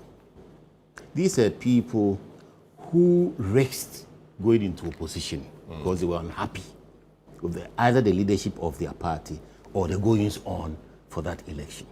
It is a fact that there is appetite for a third force. It's a fact. The real question, and you are saying a break, the real question is whether or not there is a credible alternative which can step into either the breach for one of the duopoly or for both. Well, if you go into government, it means you are getting rid of both of them for the period you are in government. And that is what we aim to be, a credible alternative. Now, extrapolating and going forward, you say that we should have had a clean break. The movement, don't forget, had a partnership, a strategic electoral partnership with several other parties and entities, Alliance for Revolutionary Change, within which there were different groups of different persuasions, both left and right. As we speak, some of those people are part of the interim executive. Those of them. It will take too long to mention, but at least we have PNC people in the executive. They are part of the current interim executive. If you go to the website, it's there. So we are not exclusively people related to the NPP only of before. Now, coming to the name, it is not about the NPP's heritage. That name, I remember I told you that there was a survivalist situation where they had to coalesce around political freedoms. We are aiming to coalesce around moving this country forward on the economic path, properly so-called. So we are a united party focused on delivering integrity in public life, a discipline, and a national approach to problem solving. We want to establish a nationalist government, bring the best of Ghanaians across the divides, and make sure that we develop workable proposals, workable solutions. But above all, our route in terms of what we are going to build is an enterprise economy. So a well-regulated enterprise economy, not too much government interference, but protected social nets, well protected. So you have a balanced society. Now, in terms of membership, and I like what Senor is saying, I can't disclose all the strategies here, but this is not about Alan Kyerematen. This is about bringing moderate Ghanaian thinking who are already excluded from the duopoly. The duopoly who are taking everybody for granted and assuming that it's a revolving door, they can go in and out. And all the ills Prof mentioned, the bad governance with corruption, it's the duopoly that's bringing all those things about. The duopoly is unable to deal with those bad things which are making trust. Let me land. The duopoly is the cause of all those bad things. That is reducing confidence in democracy as we practice it. It is the duopoly's ability Which or you contribute to. inability. Which you contributed Very to. well, we're there. So now we are out and we are saying that we are offering No, an you are alternative. out because you did not get the top man, the top job. So assume that that is what you want to say. No, which is the fact. Well, it is Because your fact. if It Alan is your has- fact. has- Assuming we has stepped become out. flag bearer, Salom, I'm not assuming sure we we would stepped have out. had this Assuming, discussion. that's a hypothetical situation that doesn't befit your status as a no, lawyer. no, Please, no, it's too hypothetical. Please, let me move on. Anyway, it's a sidebar. Let me move on. Let me move on. It's a sidebar. Yes. Let me move on. To add to that, perhaps if Alan had been the leader, their fortunes would have been different. So it's a sidebar. Let me move on. All right. So I don't think so, though. let me move on. So what I'm saying is that the work to bring the third force into being is not based on one party. That's the difficulty with all the parties that have gone before. No single group can break away or set itself out anew and claim a space as a third force alternative to the duopoly, because that is how strong the constitution has made them. But the pockets of disaffection all over the place have to be mobilize brought them. together. And that is what the credible United Party is poised to do. That's why we are in the center. We are a centrist party. We want to bring everybody who is like-minded, moderate, intent, integrity, and make sure that we have a national plan that we can follow, that is sustainable. It is not enough to say that, President Obama is doing well now, so we will not need anybody on the economy. It's a very dynamic process. In 4 years, we will be questioning whether or not it's only about maintaining city stability or whether you can structurally Like change this what we did to economy. infrastructure. So we are Reuse roads. looking at deep economic changes, structural change to this Gettysburg economy that we always complain about but are unable to touch, and we still maintain. So it is a huge opportunity. I will not sit here and say that it is an easy opportunity, but nobody should assume that it is closed. So what should we expect in 2028, which is the next election? We want to win power. You want We to win want to power? build a formidable, credible alternative to the two that Ghanaians will buy into and By win which power. time you'd have had constituency, what's the name, parliamentary candidates Oh, that across. is already in rollout. We have lists of people who want to be MPs. We already have a whole bunch of stuff behind the scenes. They took time to set this up. It's been 9 months since the election. We haven't been asleep. We've been working flat out. I see. We have the structures ready to roll out. Everything we've been doing has been to coalesce the thinking of independence, coalesce the thinking of moderate-minded people, coalesce the thinking of those who are fed up with the revolving door, this thing about not caring about voter sentiments, because you know that sooner or later, 4, 5, 8 years later, inevitably, you are going to come into power, and the assumption that Ghanaians don't have an option. That is the most dangerous assumption. They think they are safe because Ghanaians don't have an option. But the Ghanaian is a very deliberate human being. Great, yeah. When the Ghanaian takes a decision, it's final. And that is how come in the last election, the figures were that way. The Ghanaians decided that they would rather stay in opposition in their bedrooms rather than continue with that, what was going on. John Mahama won by, you said Almost the 2 last million. 50. But what were the actual numbers? The numbers were not too different from what he got in the previous election, 2020. He barely made about 100,000 more. So it's not as if he won massively because people decided to. But there are a whole lot of other points around Many whether issues. those people Many actually issues. existed. No. But- That thing they've been doing, they should stop it. Which thing? You see that trying to create things as if people don't exist. And look, Which it's the reality. What did you say? Not you. It was talking about the 2 million. There are questions about whether the NDC existed should or get it very, very clear in their head. What are you talking about? There's nothing special that has happened. The reality is the data. The If you don't 2024 start election building policy around real is a data, game we start changer. creating I see. stories about it. That It's is why a they'll say game changer. trouble analysis. What Very is well. that? the ground. 2 million people. Let me land. I didn't land. Because we're not happy with the Selo. The ground has shifted. Biometric data have been captured for every single person in this country who wanted to vote. Great. So how is it that the human beings don't exist? Great. Every time Let people me- lose let me- election, let then me they go try to to Franklin, blame who's been something. waiting. When you win, people you did blame not something vote. else. Great. They The chose data to is go into there. opposition. Very well. Franklin Kujo, welcome to the program. Good to have you as always. The ground has shifted. What do you think Alan brings to the table? Is it that formidable to make a dent in the next election? Just 3 years away. You should you kindly unmute, please. Wow. Sorry. Yes, we can Please hear you repeat now. your question. Yes. I'm saying that what does Alan bring to the table? How does he position himself to make some impact in 2028, just 3 years away? That's a difficult question. Is to assume that the spores of power essentially are going to be shared in such a way that a party will become overnight a saintly party. Otherwise, I think that Alan has a good soul. He's a good-natured human being. I think it's been tried and tested in one way or the other when it comes to trade. I mean, I recall Alan when even he was under the minister under the first Akufo-Addo reign, started something that I thought was quite brilliant, really. I mean, he wanted to understand the competitiveness of Ghana, actually, because he thought that Ghana could actually outcompete the likes of Rwanda and even those other countries like Botswana and co that were doing relatively better on the doing business index.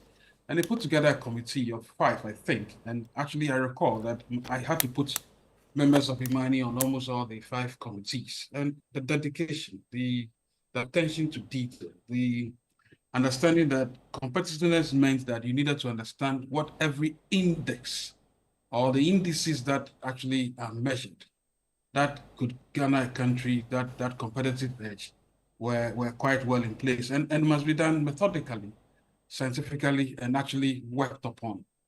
I thought he was doing well. Unfortunately, I think we moved a little bit below the 120th position we were during the first reign of Akufo-Addo. But on the second reign of Akufo-Addo, everything fell into darkness as he realized the center never held. And so, well, Alan needed to find his way. Of course, to think that Alan was starved of critical minds, even within his own ministry. Almost all the agencies that could be effective were yanked off, basically giving so much power than himself. He became like a teetotaler guy. I mean, this guy was sitting there like a messenger, doing nothing really. And I thought, what a wasted brain. But anyway, he seemed to have. I'm not interested in the quarrels he had with his party or whether somebody should have been president before the other.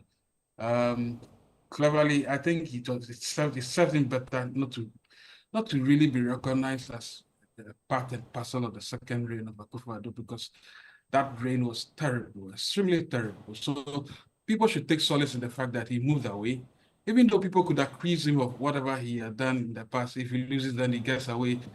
Anyway, that's a tradition the NPP understands better. I don't understand any of what they are doing there. But anyway, look, you asked an important question. What could he do effectively to turn the tables, or probably make a dent in the fortunes of in our fortunes as civilized human beings in this country, by the way, not necessarily the fortunes of political parties, right? And I think if Alan stayed the course of understanding that his first love, which was entrepreneurship, if he could turn those into, sellable, if you like, how do I put it?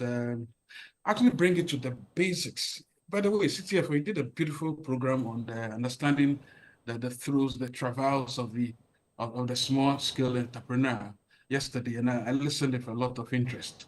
I mean, the tax system that we have is skewed against them. Whatever enterprise, small, medium entrepreneurs, and even those are the further along the line, the last mile guys are just shoved into oblivion. If Alan could reorient his message about building business, not Alan Cash, by the way, of course, Cash must be expressed in different terms, but could express himself in those terms and say, look, I am here for you, the ordinary person. You can be a business, you can even have a side business as a very avant-garde worker of the state. Whatever it is, you can still do some business. I'm here to give you the opportunity, teach you the skills to be able to save a little more, while I actually fight the Leviathan, which is the big government in the room. And I'm happy Babia Sama speaks eloquently about what should have been his first love of his party, NPP, but which seems to have moved away all the way from this center-right thinking, liberal democracy type of thinking, into total Gangantuan thing that kept eating away our food. In fact, actually ate our pensions and eating, it could even ate our boundaries as well. Salad, right? Remember. Anyway, so I think Babwen Samoa evokes those thoughts, and I think if Alan takes that and says that I want to be the enterprise guy, the last mile guy, and I want you to build your own prosperity on the back of all these issues I'm going to reform within the governance system. I'm going to make sure that it's easier for you to pay attention. If you are somebody who sells, if you are a waiter or waitress, Ghana people don't give tips. I give some tips. Seller, we don't give tips. I mean, people keep their tips. I mean, all these people must have some sort of pension, some sort of gratuity, something that they can look up to, that they can build themselves. If Alan is able to move that message away from just saying that become members, and members must see themselves as contributing members to this small party, then he can raise that argument out and say, like, look, you should contribute to the success of every wherever your town, your district, or whatever, and be part of the process of governance. This whole idea of the center doling and gifting money to all these decentralized agencies, I understand we all pay taxes. But it reeks of some sort of, paternalism, that type of, we leave on that. Anyway, so if Alan is able to move us from those, because you see, we need to build a country based on enterprise, based on what I call, people should be able to see that their wealth is built on, their health, for instance, is built on the little wealth they have. The state can come in to support a bit, but the state should not be that big brother that tries to give everybody. Everybody lives at the expense of the state. In one day, the state gives. That's why the education is just repeat on it. So if you can fix all those issues, you are asking me, hold on. If you can fix all these little issues, I think Alan has a clear path. It's not really about how many people can mobilize, but how many sensible minds you have cured and turned away from the fact that only the state should exist, and only the state should benefit. That mentality is what leads politicians to feed fat on us and then insult us in the open as well. Okay, great. Just to, I will conclude with you. This is not your party matters. Okay, I see. All right, so It's not my party matter. no, but it affects it. We've read that the NPP may put up a legal challenge to the name, etc. Is this something the NPP really wants to do? Is this something the NPP wants to look at? I thought I answered that question. That we haven't started to come up with any position. Anybody who says Richard, I didn't see you. Sorry. I saw you, Franklin. Okay. But so if anybody is saying that it's their own imagination or feeling that they're expressing, it's not the New Patriotic Party's position. And that's why I made a point that if anybody out there was worried about the use of UP, there's no need to. Then there's no need to, because where they are coming from is entirely different from what anybody in the NPP would have claimed to be their heritage. So they are entirely different. They're coming from a different angle. So they're using a name that we once used, but then not, the essence is not the same. Very well. Great. But you see, I was going to talk about motive, and you said we'll come back to that. So let's do it in 1 minute. Yeah. So that chronology was given to you, instance in history where people with a certain motive had left the political party because they felt hurt, that they had a certain claim, they had a certain inevitability to become a leader of a party, but somehow life did not afford them that standing in the party, always came to a point where I believe the UP would come to, which is that they will amount to nothing in the end. Because as Paul was showing in history, when Gusitano left, he felt inevitably he ought to have become the leader of the NDC after Jerry Rawlings. But then because that didn't happen, the pain, the disappointment led him to walk away with some people to form the Reform Party. That is not an organic galvanizing force or reason to bring people to stay. It's a cult. That's why my brother himself cannot refer to their UP in any other term but to say that Alan's UP, because it's Alan's project, which is what is going to remain. And the point is that who then would want to pursue this personal venture with Alan because he felt unhappy with the New Patriotic Party? Great. Hang on. The reason Alan left the New Patriotic Party is not because of any ideological position. It was not because the NPP had become something he disagrees with. It has lost its internal No, democratic credentials. No, it's not. He left because he couldn't win the primaries. Okay? Assuming... Because the ground rules were not fair to him. No, there was no, there's nothing. I'm telling you, I was part of that. And you have seen, I intentionally maintained a certain position in the party when it comes to... in favor of Nanado in But it's twice that Alan has done that. Yes. And both have been, I went to primary. I didn't win. Do you understand? So it's a personal project. And in fact, the selection of UP was intentional. Was a disruptive idea to kind of aim at the NPP. And I was surprised why they didn't choose NLM. Because if they had chosen NLM, then they would have gone to where they want to go to, because they want to disrupt the NPP in Ashanti region. So they should have chosen NLM instead of the UP. It's a disruptive idea. When you run on such pain, you can succeed. Very well. So this one here is painful. That's why I said my very, very good brother and senior, I love him to bits, wallowing in this political wilderness with Alan. Come back home. You understand? Because this is, I'm coming. This is a personal journey that he's on that would run him aground like he's done to all other people. Very well. So Guzi now is back home with the NDC. Then Madame Kunedu Rawlins, I don't know, the NDC. Exactly. You understand? So Alan, there is a pathway for him. And I believe that he can come back to the NPP. The idea that they can aim at some duopoly and destroy it. So this whole idea of duopoly is not an intentional construct. It's a natural selection.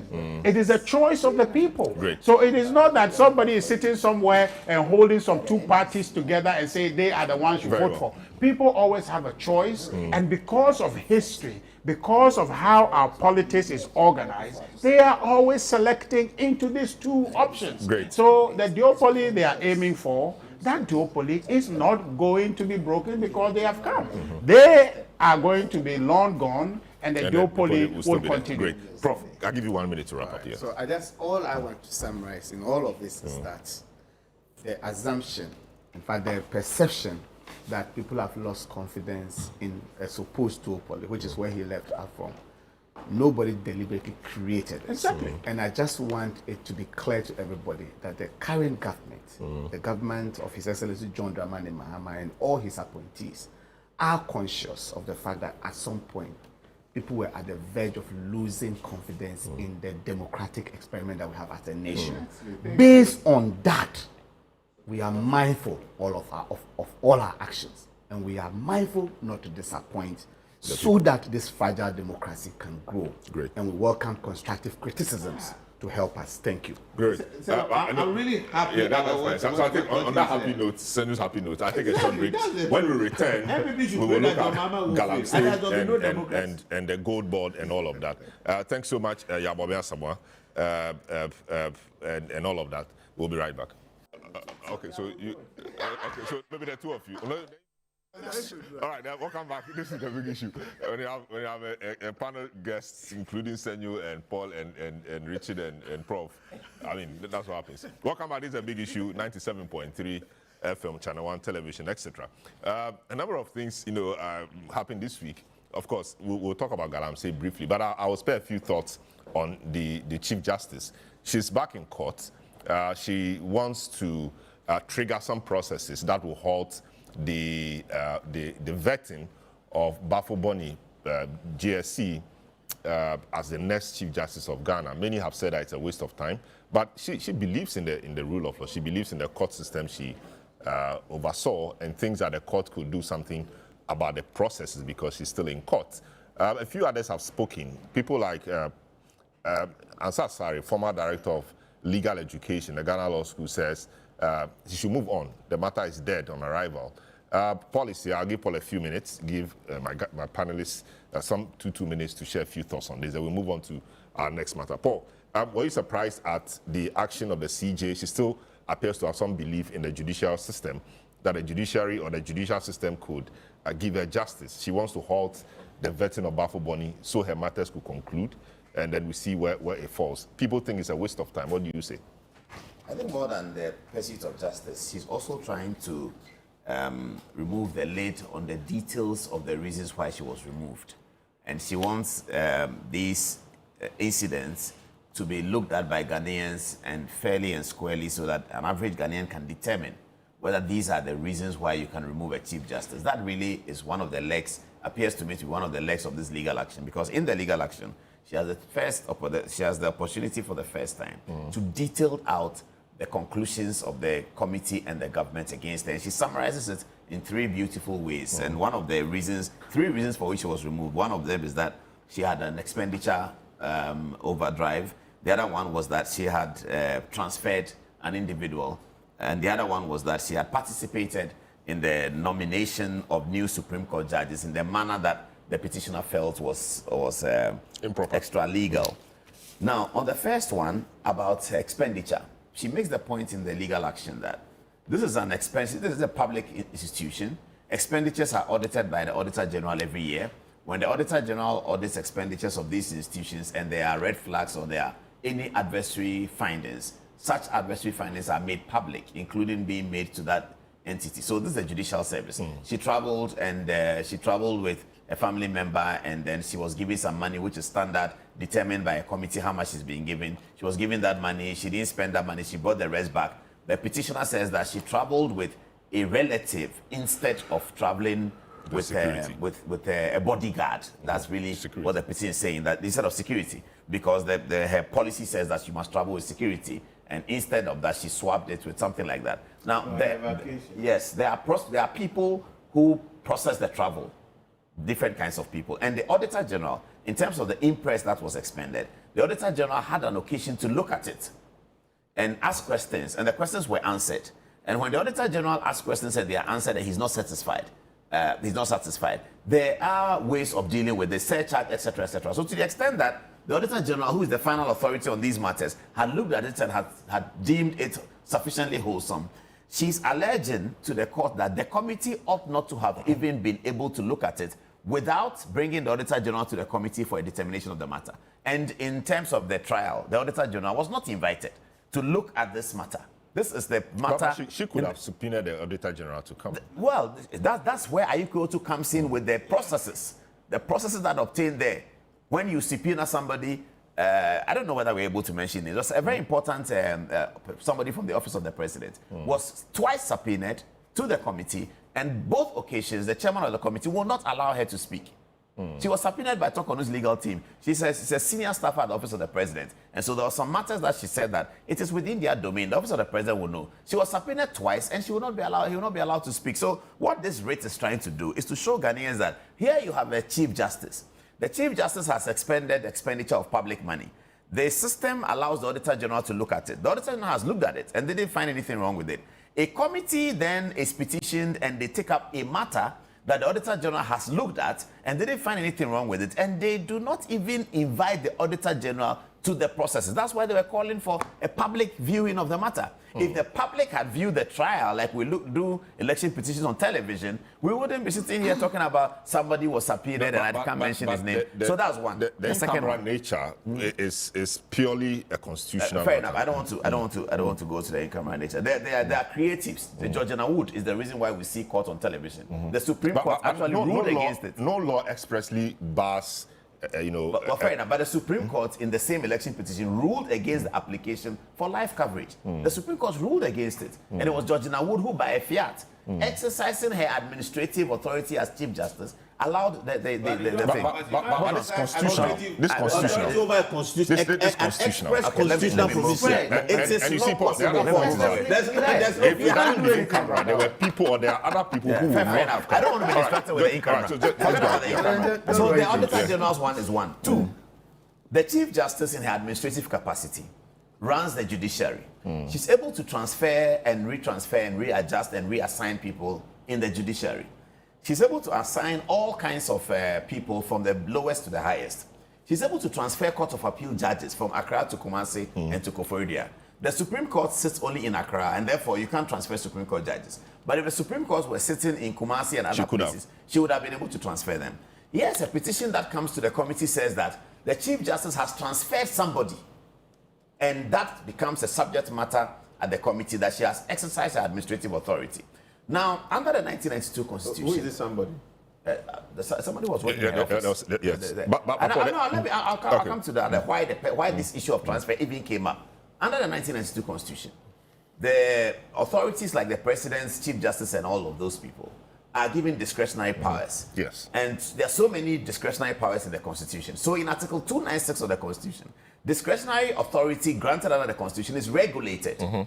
And Article 296 says that discretionary cannot be exercised capriciously, whimsically, and all of that. Fair enough. So when the Chief Justice power of transfer will be considered as a discretionary authority. Now, the provisions of Article 296 in terms of how discretion is applied to make a determination on whether it has been whimsical, it has been that, it's a judicial decision.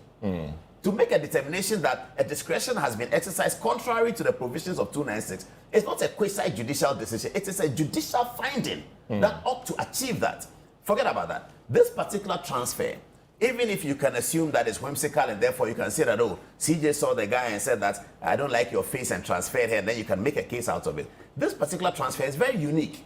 It was occasioned by the trial of Jachi Kwesen.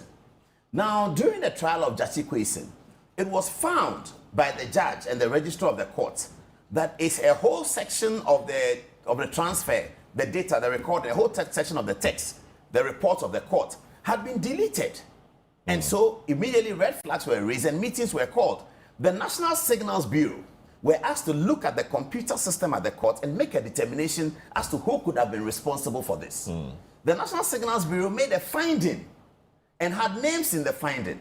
This transfer was occasioned by the findings of the National Signals Bureau. How then can anyone say that such a transfer should be captured within discretionary authority and therefore within the provisions of Article 296, and it must be a quasi-judicial committee that makes a legal finding on the violations of Article 296? How can you say that? So this one other thing she's bringing for the public to look at and determine that this is why your Chief Justice has been sacked, because he occasioned the transfer because somebody was said to have deleted court document of the Jachi Kwesen trial. And when she said this person is therefore transferred, they said that they are coming to a committee to come and look at it and then they will sack her. The other thing she did was this allegation. This is the last one. The allegation has three things. The last one is allegations that she had participated with President Akufo-Addo, suggested names somehow of persons. or rather to suggest names of people to go to the... so that was contrary to the law and practice. Yes. The Ghana Bar Association, ought to have known the Ghana Bar that Association, was in the route to the Ghana Bar Association testified before the committee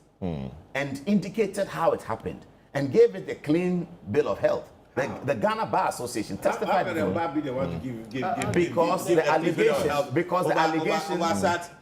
the allegation includes the bar.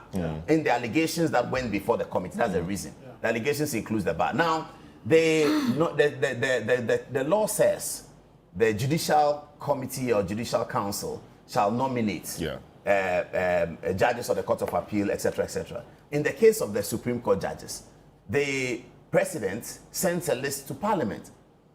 If the President consults me... No, the list that sends to Parliament would have gone through some process. The parliamentary one is the final. But if Senator Jose is President and I come to him and I say that, are you making nomination for the Supreme Court? He says, oh yes, I am. But don't kill me quick. Wait, presidency. I don't have a UP party. No, hold on.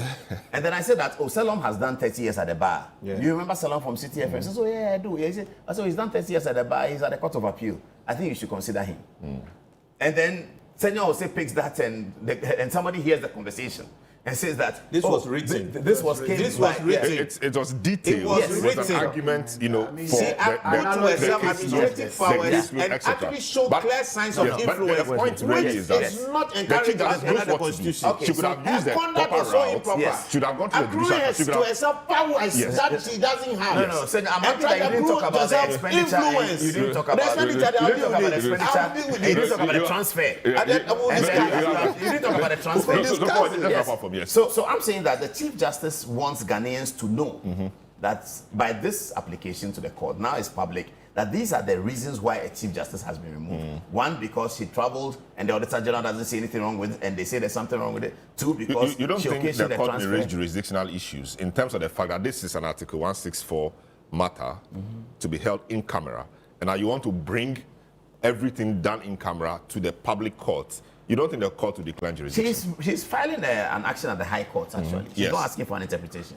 She's filing an action at the High Court, which is clouded within human rights. And so if the court makes the ruling, the court has the power to make whatever ruling they want to make. But if the court makes the ruling that where you go into an Article 146 process and there are obvious, gross and clear human rights violations, that it is not clothed with the power under the 1992 Constitution to look at human rights violations, which is really the most fundamental matter of any democracy. That the court says that I am limited with an Article 146 process, that where it's an Article 146 process, whatever happens in there, I cannot deal with it. Then you are going to set a very dangerous precedent for the future, because all Article 146 process have been said to be in camera, and I hope that Dr. Prempe is looking at it. And all Article 146 process emanates from the office of the political authority. So where a matter emanates from the office of the political Does authority, it emanate from the office of the political Certainly authority? does, for the president. The petitioner. the president. The petitioner is the one who originates the action. No, I didn't say originate. Emanate, okay. Yes. Originates, yes. The originating motion is coming from an individual. But the process by which it is given life, it's a process that comes out of the desk of the political authority.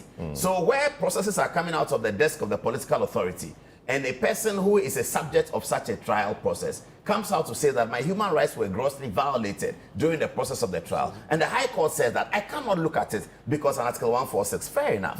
If that's what the High Court will say, fair enough. So Senator 146, all of that, persons like Ansasari say that it's dead on arrival, went ahead to say that she did not even have the emotional intelligence, maturity, blah, blah, blah. I have said dead on clearly arrival, that our former Chief Justice really has a lot of space and gap to fill when it comes to emotional intelligence. And she's showing it again. I think she's doing herself a lot of disservice. The little that she has and honor that she has, I've thought that it would have been better for her to make her case to the public once and take a step back. But to be fair, this is somebody who has been on the bench for about 21 years. Oh, she's not on the bench. Please, I beg you, there'll be people there before. Please, I beg you. Don't create something and say the person was special. 21 years is quite a long time. And to lose it in the manner she thinks is flimsy, that those of us, all of us sitting on this table know that there was a pathway to avoid that. Which was what? I won't discuss it. They know, everybody here on this table knows that there was a pathway. Including Richard? Richard knows. We are this is not why. Please, not the remover. It's a lie. He's talking about emoluments. He's talking about emoluments. They were about emoluments. They were talking about emoluments. That's a pathway to avoid that. She didn't want it. She's asked for what she got, and she's gotten it. But let me address the issues Paul raised. And first, I have not been a fan of the Chief Justice, but I never believed that she should be pushed out unfairly or unjustly. That one, there are two different things. If I don't like you, that doesn't mean that you sit there and want injustice to be extended to you. No, not at all. This woman superintended a judiciary that had lost the confidence of the entire public to the point of 33%. That is terrible, if not 23. I have to look at the Afrobarometer. I think it's 33 or 23%. Is it the lowest? The judiciary No. It's the lowest ever. It's no. She took it from 100%. My brother, go and look at the data. From 100%. Go and look at the data. No. Please. Go and look at the data. She brought it there. Great. And you can't blame her alone, to be honest. Yes, Let you me can't blame finish. her. Let me finish. You can't And blame you her. blame her at all. Yes. So what is the point? Yes. You are talking about sex. Yes. No.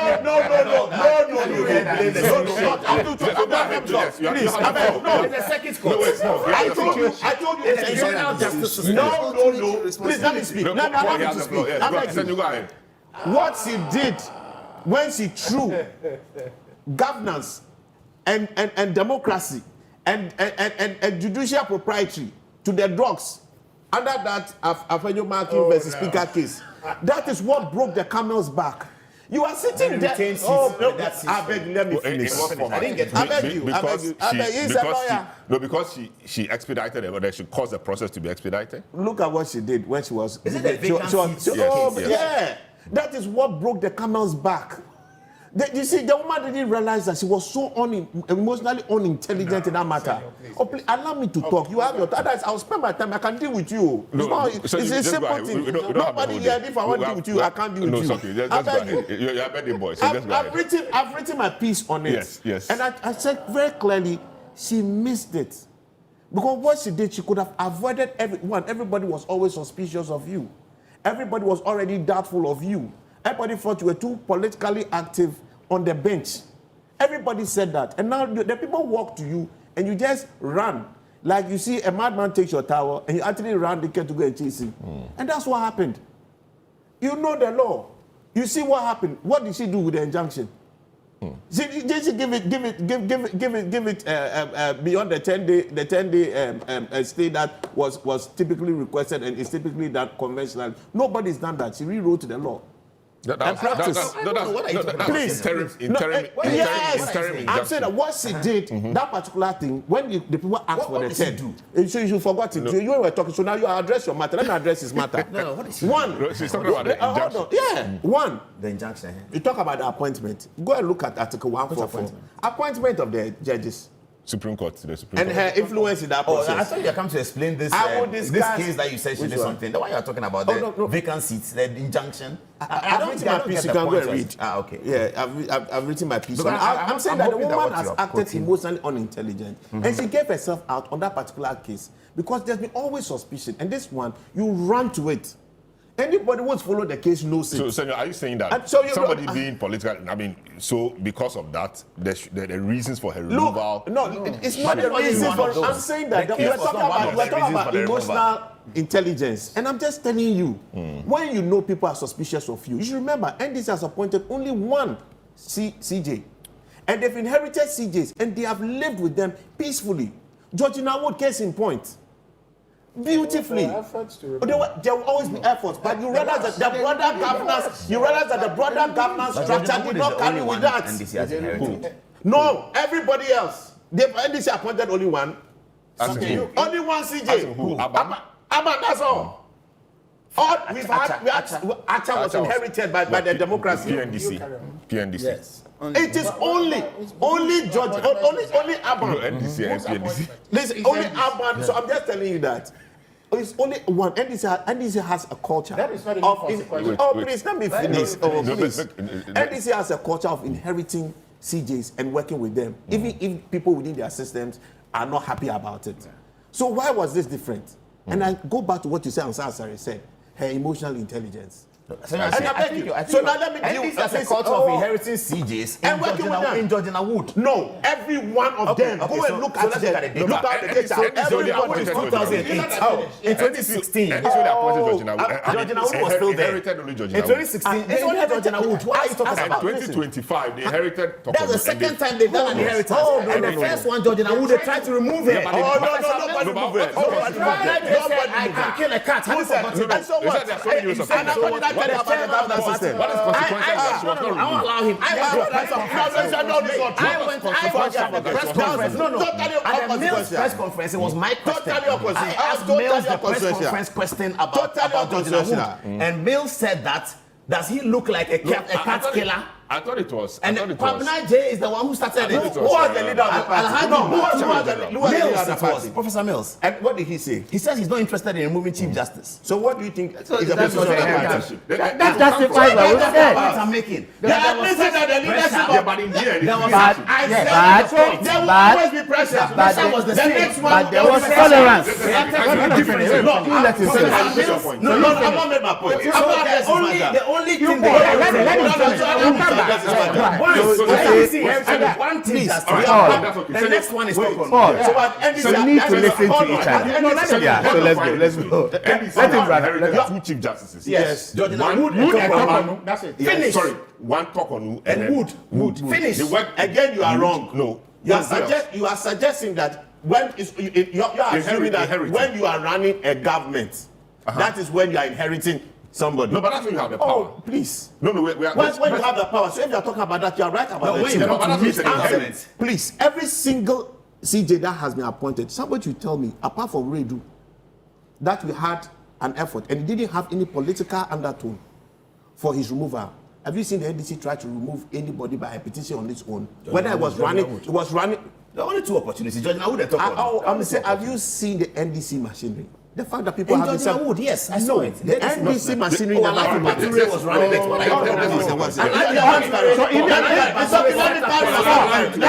That is not even the branch of the matter. Let me conclude. One, you start with the issue about appointments. Go through Article 144 and the process of it. Show me where the CJ comes into play. Now, there's a reason why the Constitution did this. It gave powers to people outside to make that decision. They may consult informally or not with people inside. But you don't accrue powers you shouldn't, because you now create a certain power to suggest that for people to even move up the ladder within the judiciary is dependent on you as CJ, who exercises administrative authority over them. There's a reason why our Constitution did that. She breached that by that conduct. That was not right. You go back to the next one. You are referring to the 296 and the need for us to exercise discretionary power.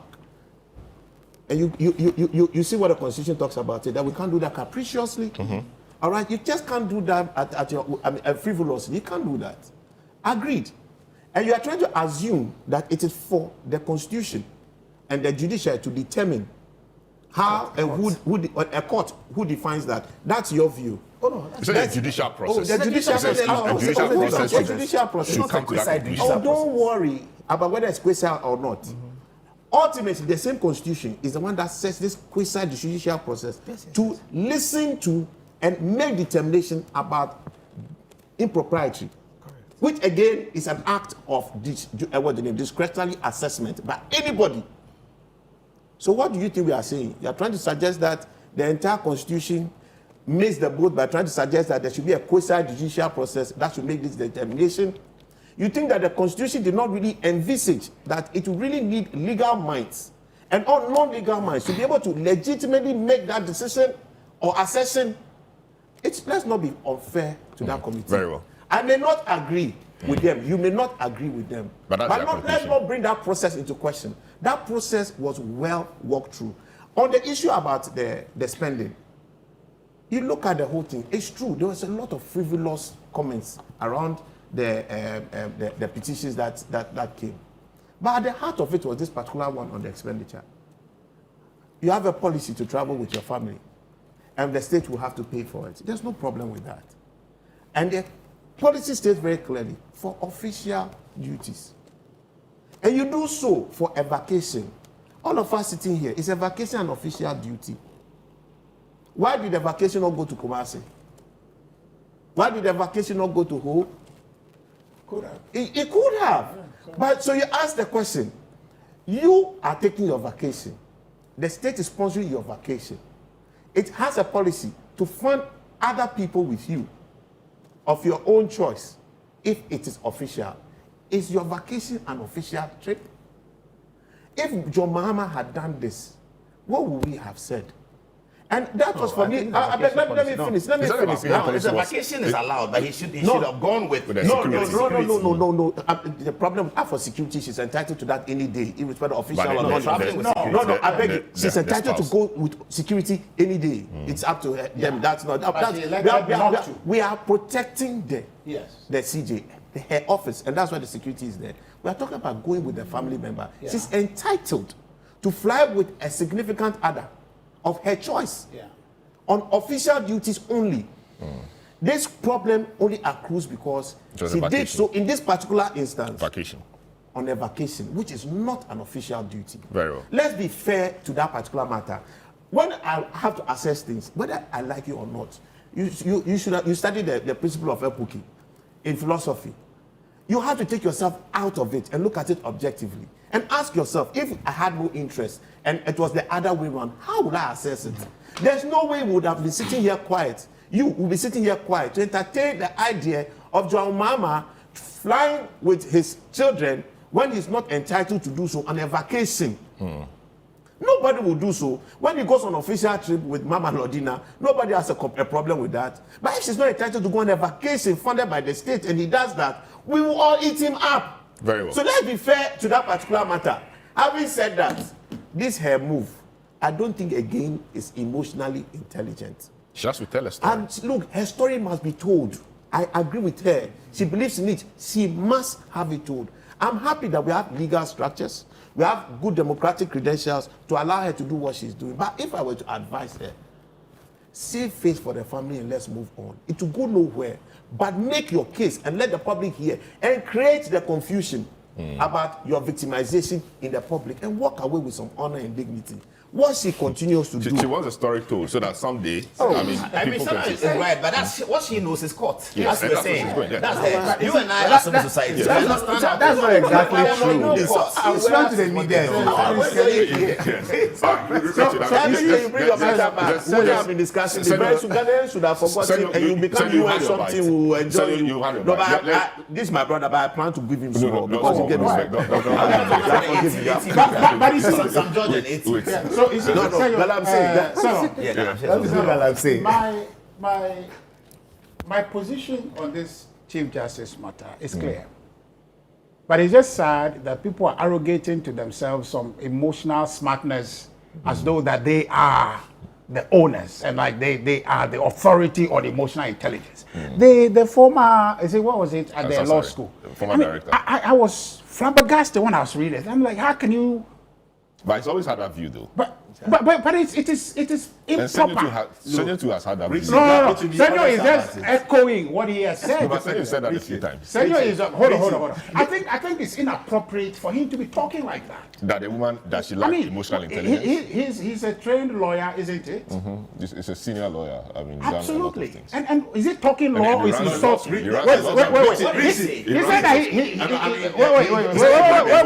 wait. He says that her action reflects emotional imbalance and emotional immaturity. I'm not saying hold on. Imbalance yes. is very strong. You understand? So I'm just saying that. Hold on. So will he be okay? Will he be okay if I use that on him? That all the argument he's making appears that he's emotionally imbalanced.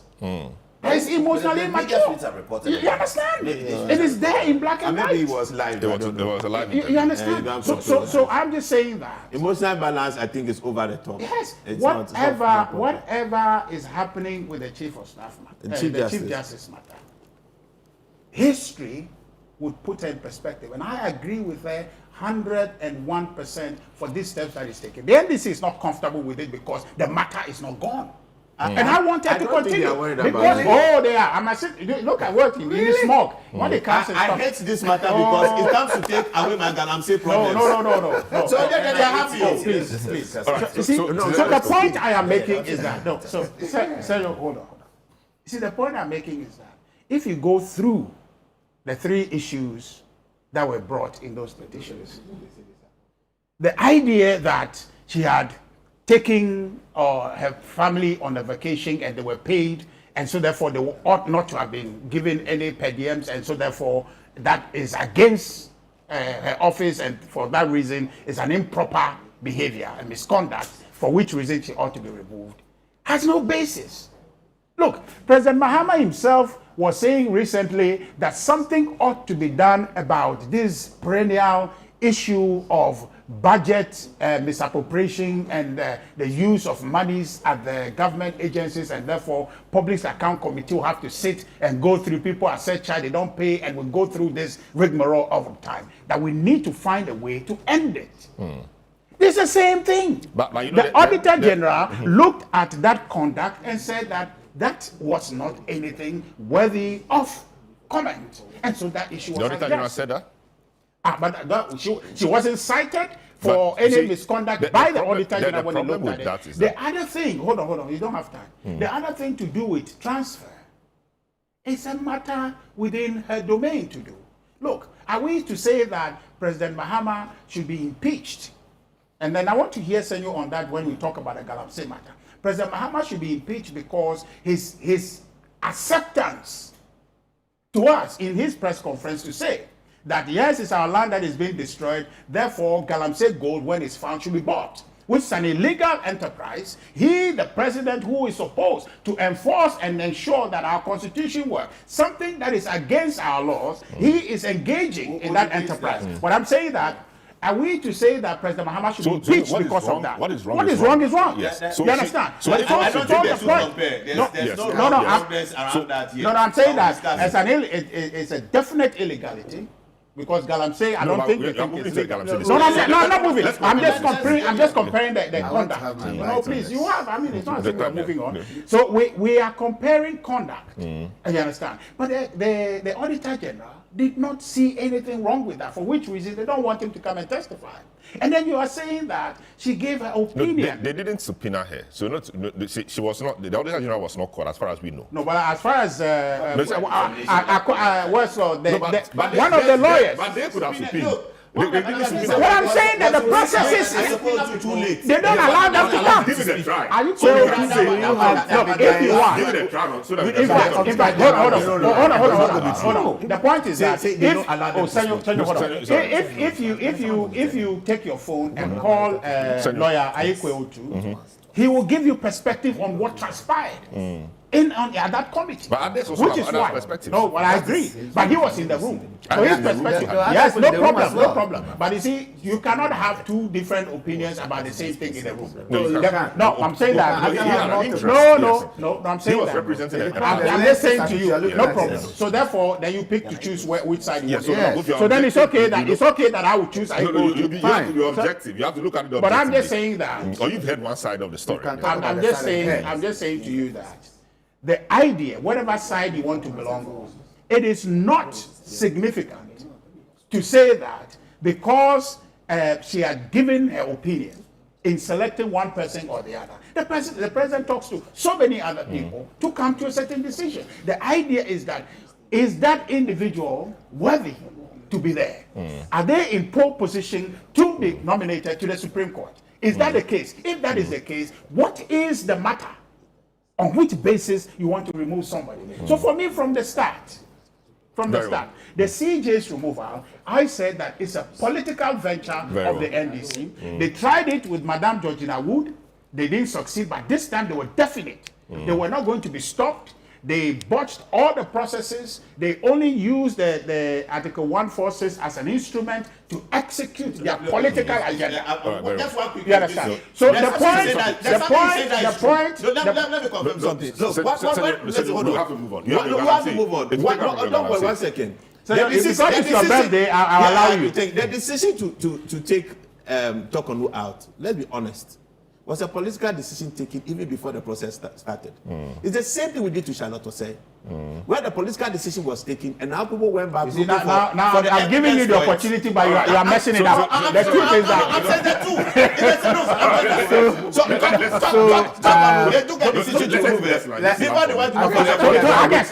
So the point I am, the It's a point, political yes, process that's well what. executed in your view. No, and that's it wasn't well executed. It was well a executed. political decision that they leveraged the law to implement. So but that the point was is well that executed. the point is that it is wrong. It sets a bad precedent And what we are experiencing today, I expect that this will continue. Even if Justice Bafuboni is in place, there must be hundreds of petitions every day to remove him. Because they have started a process which must carry on. Which shouldn't have started, but now they have started, it must carry on. There should be a pre-abortion determination. And who makes that determination? Well, the petitions will come nonetheless. The petitions must come nonetheless. And when you refuse to determine or to move forward with the process, then I will now see what he said. Now, what he has his own personal CJ, he won't remove him even if he conduct himself. So I think I will begin by making a very little comment on one of his submissions that might take. No, just make yours. No. I mean, it's in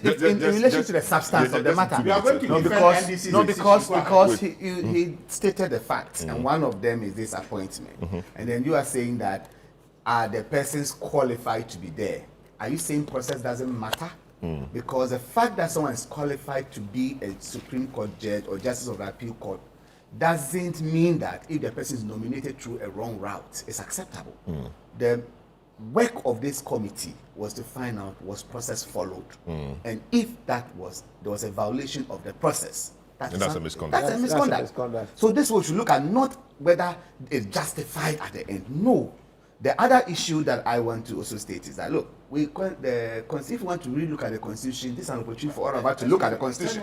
But you know that you are a lawyer. You understand? Even the determination of misconduct is not expressed. So I'm coming to that. It's not referred to the committee. That's why I'm coming to that.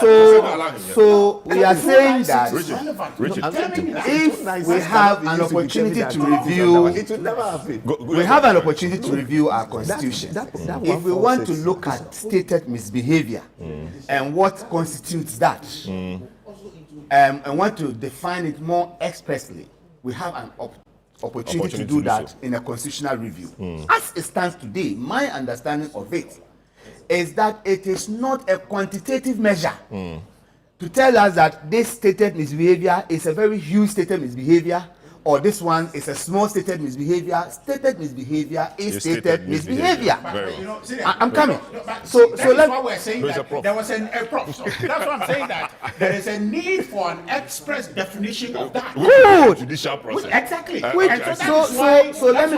The GBA. Exactly. That's why the GBA opposed the process, because they thought that it was a capricious use. Can I conclude on this? Can I conclude on this? My conclusion is that while we look at the substance of the three things that she's laid out as the reasons why she was removed, and that can be debated and all of that, I am a bit perplexed at her options and when she chooses to use which option.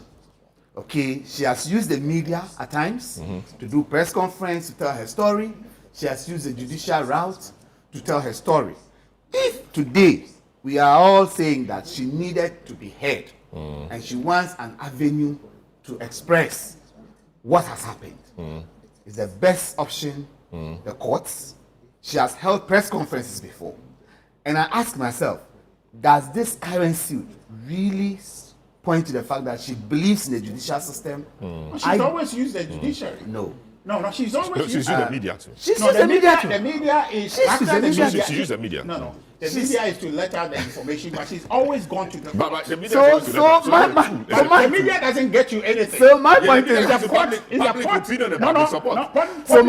point is that does not give you any judgment. So my point is that if it is the considered view of people around this table, Paul spoke on it, Senor alluded to it, he also mentioned it. If it's the considered view of people around this table that the purpose of this is to get her side of the story told in a way that it wasn't done before, because she opted for an open hearing and it was done in camera, because that is not a discretionary decision. It was defined in law.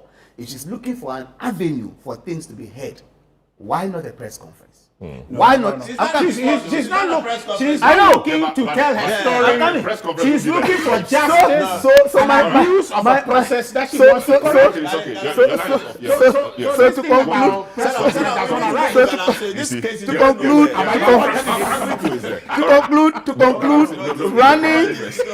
running to an African court, running to international court, back and forth. I think she should go to all the courts there are because she's her rights So- are trampled upon, Yes. and No. our constitution, our democracy No. is accepted. I wish her well. Yes. I wish her well, but I think that we should all agree that this is past. Great. No, Let's it's move not. forward. All right, Thank you. Your thoughts on this, then we'll move on. NDC No. will use this one to capture. Hello, Franklin. You see, they are Senyo, Around this table, we can become. Franklin, your thoughts on this quickly, then we'll move to Galamsey and Goodboard. Well, this is a sad situation. very sad. Really, really sad. I don't know, but I think the lady should probably just give it up. And I think maybe we should start some crowdfunding to support them, because I mean it's sad to be losing your emolument because you were taken through this ordeal. Which ordeal she contributed largely to, by the way, and I think that it's rather sad. I mean, I'm more emotional about it, but I feel that she should also just. I'm so sorry, we say you're not emotionally intelligent. Sorry? I said I hold your emotions. I'm so sorry, may say you're not emotionally intelligent. No, well, she's making it. She's almost fighting to the point that it's as if Charlie's very life depends on this thing. You know, I believe that she should just give it up, and then let's see if we can all help. Because I suspect that, look, if you lose your emolument at this age, it's not easy at all. And I think we should try and support her in one Very way well. or the other. But lessons learned, really. Thank Great. you. Good. We'll take a short break. And when we return, we will look at the other issues. But before that, let me read it from Chris Akume. Chris Akume says, Selam, the Anglos have a saying that the grain of maize will not find favor from a tribunal headed by a cock and hens as members. Please apprise Gertrude of this saying. That's Chris Akume. This one says, from Mohammed in Pusiga, says, Selam, it's not surprising that the committee that sat on the CJ case was not submitted with prima facie determination and the grounds upon which she was removed. Could it be that the committee was actually formed to sort or fulfill the political promise? The government of the day must appreciate that governance is not about wishes, but it's about the rule of law, and time is what is preventing us from knowing the truth. Prima facie was supposed to be established by the Council of State. So The president, yeah. As if it was the committee. I The strongly committee believe did that not do that. UP plus It's the the Council new of party State. and Kyerematen will surely perform better than the NPP in 2028 election. This is from our current observation of falling interest by the grassroots of the NPP towards their party relative to the current excellent performance of the NDC government. I see. Papa Bisu sends that in from Spinkters. Carlos in Dododio says, I believe Alan's party, Movement for Change now, UP, is becoming more formidable and vibrant than some of the older political parties. Just yesterday, they launched their first major outdoor campaign, and since their formation, they have maintained a strong media presence. They are representatives actively engaged in discussions nationwide more consistently than many established parties. If they continue on this path, the UP could soon become Ghana's second major political party after the NDC. They are doing well so far and deserve full recognition in our political space. That's Carlos from Odododio, and it says, I say God bless you. We take a short break. When we return, we'll look at Galamsey and we'll look at 80. Don't go away. All right, welcome back. This is the big issue on 97.3 City FM. Guys, we are back on. Paul, we are back on. 97.3 City FM. Paul Adumotri, my guest, Senyo Hosi, another guest, Richard Ayangba, and Professor Bewu are my guests. And Franklin Kujo is watching on Zoom, joining us on Zoom and cheering us on Zoom. And you are also home or somewhere watching and following. This week, there's been some discussion around the contribution of the gold board, $8 billion so far, beginning of the year, till date. And the discussion has been around the fact that should we prioritize getting more gold and getting more money at the expense of the environment, or we can do the two at the same time. That's the context of the discussion, really. I'll start from Senyo, who is convener for One Ghana movement. They've been at the forefront of fighting Galamsey, etc. But Senyo, you'd agree that Galamsey is not necessarily mining or gold board. So we can have a gold board doing its work and still fight Galamsey. Can we do that? Absolutely. The object, and I think that the gold board construct, and I speak as an economic policy analyst here, is one of the most potent economic policy decisions that have been taken, possibly in the last 20 years. Maybe the next very significant thing will be some of the decisions around Kufuor's time were strong, and I think should be commended. I commend the construct of the gold board. Obviously, we've been producing gold and moving gold out of this country without much control and accountability.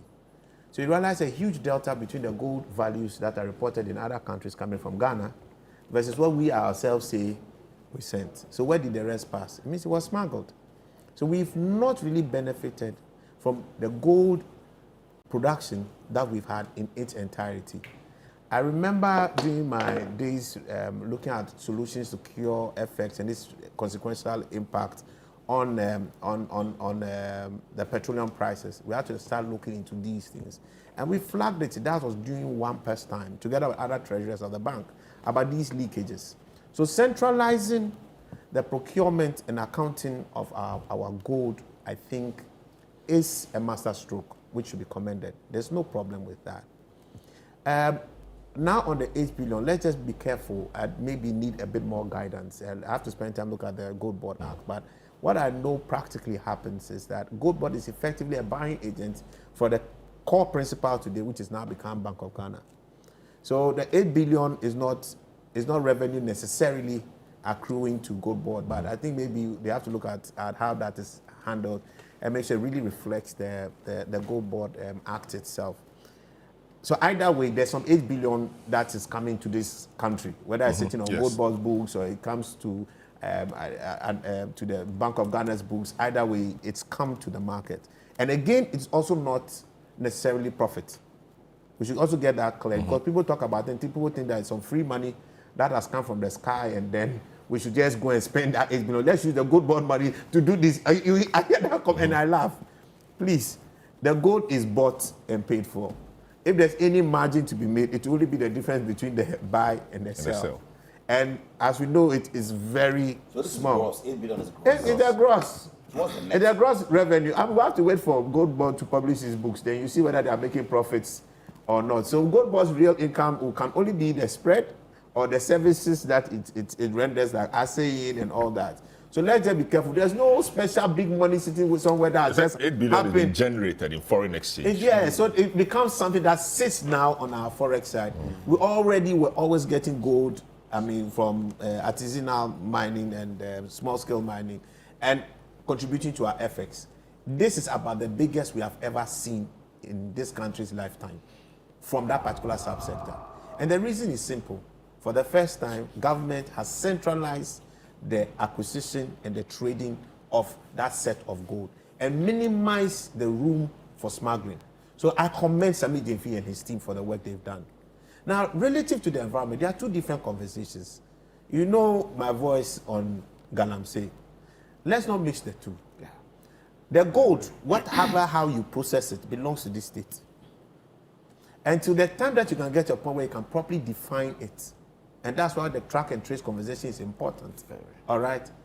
You must start with the business of making sure at least we get all the forex receipts from the gold production. Otherwise, in Ludo terms, what we call 2-6 and loss is what will be hitting us. The people destroy our environment and then they smuggle our gold in addition. And we don't get benefit of it either way because the gold, most of the forex receipts will now sit in Dubai, UAE, in the DMCCs and all that. What happens to us? We lose twice. The gold board situation ensures that even if that should happen, we don't lose twice. At least we can get a part of it to help protect our economy. That is one step. When you centralize the trade, the question is, how do you track your trade? And how then do you use your ability, centralizing the trade, managing defining clearly the supply chain, into trying to make that supply chain responsible? That's the key question we should be asking. So I was very happy when I heard Sami Jemfi speak about the track and trace thing. which I hope they should go to. They claim they'll do sometime next year. I don't know if they'll go to do it in Q1 or Q2. I think he suggested Q1. I think that may be a bit ambitious, but if he's able to do it, then that'll be great. Now you're able to track and trace. The next thing is, who are you buying from? How can you use your influence as the sole buyer to start controlling the conduct of the people down the chain? That is the influence I want to see Gold Board deliver. So I was happy when they made donations to NIMOS, which our coalition is a part of, the Ghana Coalition Against Galamsey. We have some kind of seat in there, you know, and we are seeing some kind of progress. I'm not necessarily happy. I don't think that we are where we want to be, and we have to debate that in this meeting. But we need to separate the conversation of the trade and optimizing Ghana's trade of gold from the conversation around ensuring responsible mining and holding people what will you, accountable. The volumes, as in the metal itself, what will you attribute that to? People think that the Galamsey business appears to be booming, and that is increasing the collection. Gold production is booming. The cost or the price of gold is also booming. Yes. So production, metal, yes. The metal itself is being produced. One thing we should realize is that whether there's a gold board or there's no gold board, Galamsey will happen. Galamsey would always happen till you deal with Galamsey itself. Gold board cannot be the reason why, because there's always a buyer for gold. All we have just done now is to make sure that the state itself is a buyer and can actually get the benefit of it. Other than that, take out gold board, it will be another person next. Yes. It could be Salom and Co. Yeah, so it could be some Indian man, some Chinese. It will be. It's not that it could be. It will be yes. An Indian man and some Chinese man somewhere, and then some Italian mafia that we now know who will be the ones paying for the gold, and the gold is gone. So the trade side is out. Let's not bring the gold board into that. Let's deal with the inability of government to effectively address the Galamsey matter. Government's, fight, its government's resolve to deal with this problem. Is it satisfactory? How will you rate it? I will not call it satisfactory. I think that there's too much room to be covered. We saw great intent right from start. We saw some laxity at some period, and we are hearing new rhetoric. But you see, the sweetness of the pudding, I always say, is in the eating. So where are we? You are fighting. Are you fighting or you are pretending to be fighting? They are two different things. If you are really fighting, then we should be winning. So if you are winning, we should see improvements in our water bodies. But are we seeing improvements? I'm not seeing improvements in some water bodies. We also see improvements in some other water bodies. So what is happening? Are you just selecting, picking and choosing? If Kyerematen or whatever it is could get to almost 95,000 stability, when not too long we were screaming and shouting at Ekufuado for 14,000, what should we be doing right now? We should be killing people. You understand? Look at the forest reserves. You have recovered 9. And it is true, they recovered the 9. So there's a color code they give, which was red. It was red under Ekufuado. They came in, and then they moved it to green. But while they went to green, it started going back to orange. What does that mean? The people are going back. You understand? Why is it that we are not able to nib it in the bud? The president said something which was very fundamental. He talked about kingpins, because the boys there cannot go and buy their own excavator. You understand? Agreed. So where are the kingpins after 10 months? Kingpins are already in Bamayo. Where are the kingpins? Because if you've caught 1,400 people, you've not been able to interview them well enough to find whether it is Enyakoshi or it is my brother here, Richard Hiaba, or it is Paul, who is the kingpin. I think that there's a big story, a big problem in this system. And you talk about the wound to me matter. Nobody should bring wound to me matter into the wound to me. We established its culpability long time. And for which reason we petitioned the Narado government. That matter is in court. No, hold on. I'm saying that. Let me explain. No, listen. We did, and we petitioned. Very well. I'm saying it because I don't want to hear Titus or any NDC man come and say, use good to me as the example, as the kingpin. That is not the kingpin. We approached that kingpin already. Very well. So use your kingpin, you have come. You've caught 1,400 people. Where are they? Very well. So, Richard, would you admit that some progress is being made in the fight? Some forest reserves, some forests which were the places for the degradation in the Galamsey have been retrieved, etc. Will you call that progress? I think so. Your topic should have just been Galamsey. Let's discuss. But this linkage with Gold Board and what revenue they brought is confusing the matter. That's how come Senor talk the balance. So he wanted to talk Galamsey. Yeah, so deal with Galamsey for me then. So I am saying, commendation to whatever efforts that is being done. That is a naturally occurring position. Any government would want to drive that because an asset we have. They didn't just discover gold when they came to Ghana on January 7th, 2025. And so gold was there. Gold business was there. In fact, until they came in, there was a historic rake-in under the NPP in 2024 in excess of some 4 billion. They did that sometime in the year, right? So there's always been effort to increase the gains that we get from gold. But the question is at the expense of what? The environment. And what we see now, and Senor would agree, is that the problem of Galamsey has worsened. Has worsened.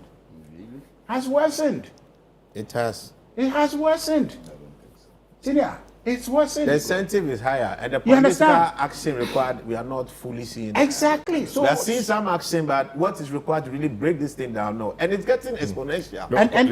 and you actually measure that against the rhetoric of the NDC in opposition. 1 week. You understand? To say that they can definitively deal with this matter, given the chance, in a swoop. 1 week. But they haven't, yes. Yeah, yes. 1 week. 1 week, yes.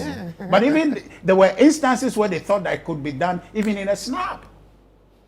This was the promise they made to Ghanaians. And to turn around and have this degeneration under them, it's very concerning. So, 9 billion, what billion is not the issue. The issue is that it's our environment being taken for granted only to build some account. And that is a problem. So in other words, looking at it that way, the NDC is only looking at today's gains, forgetting that Ghana will live on beyond them.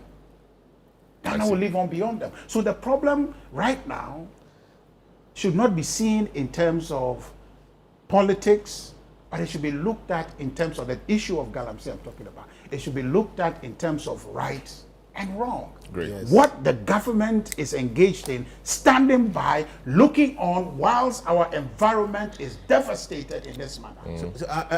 For the president himself to appear complicit in aiding this whole Galamsey with his... How?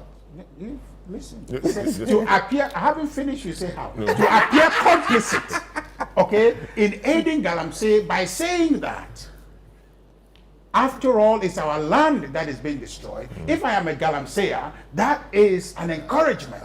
That No. Listen. Insofar as I can find gold, the president will buy it. And if you have created a market to buy something, and I am engaged in producing, you're fighting the same market. So and the market, they shouldn't be happy in the market. It's a pretentious fight. It's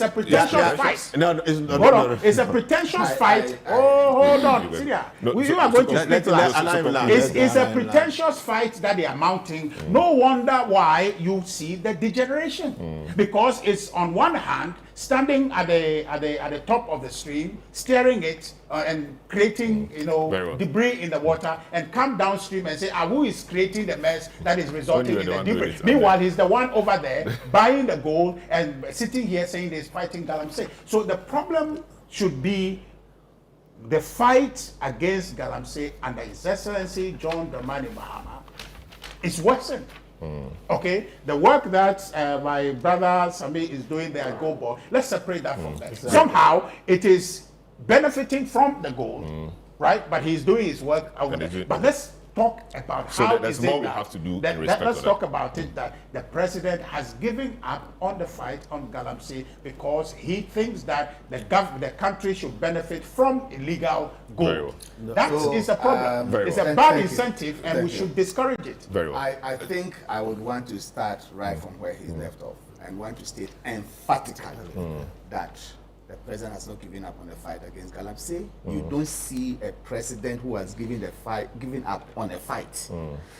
Establishing permanent military bases to cure what Senor raised. That is false. Where we went in to sack all the people, reclaim forests that we couldn't touch at the time we came in, they are going back. and then realize that they are coming back. and we feel that even though it's expensive to keep troops there, let's keep them as long as we can to reclaim the environment. That is certainly not a president that has given up. But he talked about the I'm coming. I'm coming. That is not a president that has given up. A president who has set up NIMOS with all these other groups involved, and we are seeing the actions. It's not a president that has given up. We saw Vanguard, we saw Galamsey, we saw all of that too. Good, and that is why we want to look at it differently. And we're looking at it differently by saying that, look, we go in, we come back, and then the people go back. So why don't we find a more permanent solution? The government has come out with a 5-pronged approach. That is that let's continue to have a continuous engagement, give alternative livelihood to these people so they don't go back, because he has consistently mentioned that the people who are the corporates or the real corporates are not these younger brothers who are there. Yes, so the real it is the reason why. It is the reason why he's saying that, look, let's find something for these 4 million plus people who are depending on this, which is not the right way, and look for the kingpins. Finding the kingpins is the biggest problem that we have. But we were selling the gold. So if it was very easy. No, hold on. Look, the gold board is buying gold. Gold board is not buying the gold board. Please let me answer. As whether the license people will go and collect somewhere, they don't know. So for Richard to say that you can use the buying of the gold to find the kingpin, that is not possible in this current dispensation. You are arresting people at the pits. Yes, so you can interview them. You interrogate them. People own them. Exactly. You can find and work your way. As we speak today, people are also inside. As we speak, people are inside. As we speak today, fix this problem. As we speak today, over 1,200. As we speak, the president's problem. As we speak today, over 1,200 excavators are impounded. Not allowed out of the port. And that is a process ongoing. We not know if it was. Wait, Senor. I can look. I am as passionate. You said one. I am as passionate. I am as passionate about Galamsey and its devastating effects as Senor is, because I am a medical doctor. Thank you. I am a gynecologist. Just yesterday. You joined us. He was with us. I was with him. He was with us. Part of the coalition. Just yesterday, I was at a conference in Tema, where I spoke to people who are treating fertility about the impact of Galamsey on reducing fertility in the country. Aside people delivering abnormal babies, there is reduction in fertility. So it's existential. So yes, this is something that is threatening our very existence, and all of us must fight it.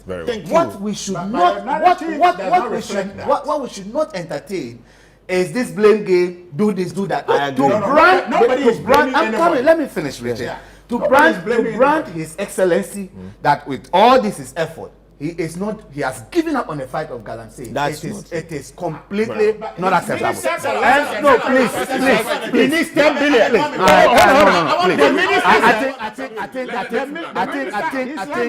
I think to be fair to me, at least you allow me to land and also make just a brief comment on Go Board, because we said that everybody has a point. I have not said that. So I'm just saying that we have seen a government that is determined to fight Galamsey.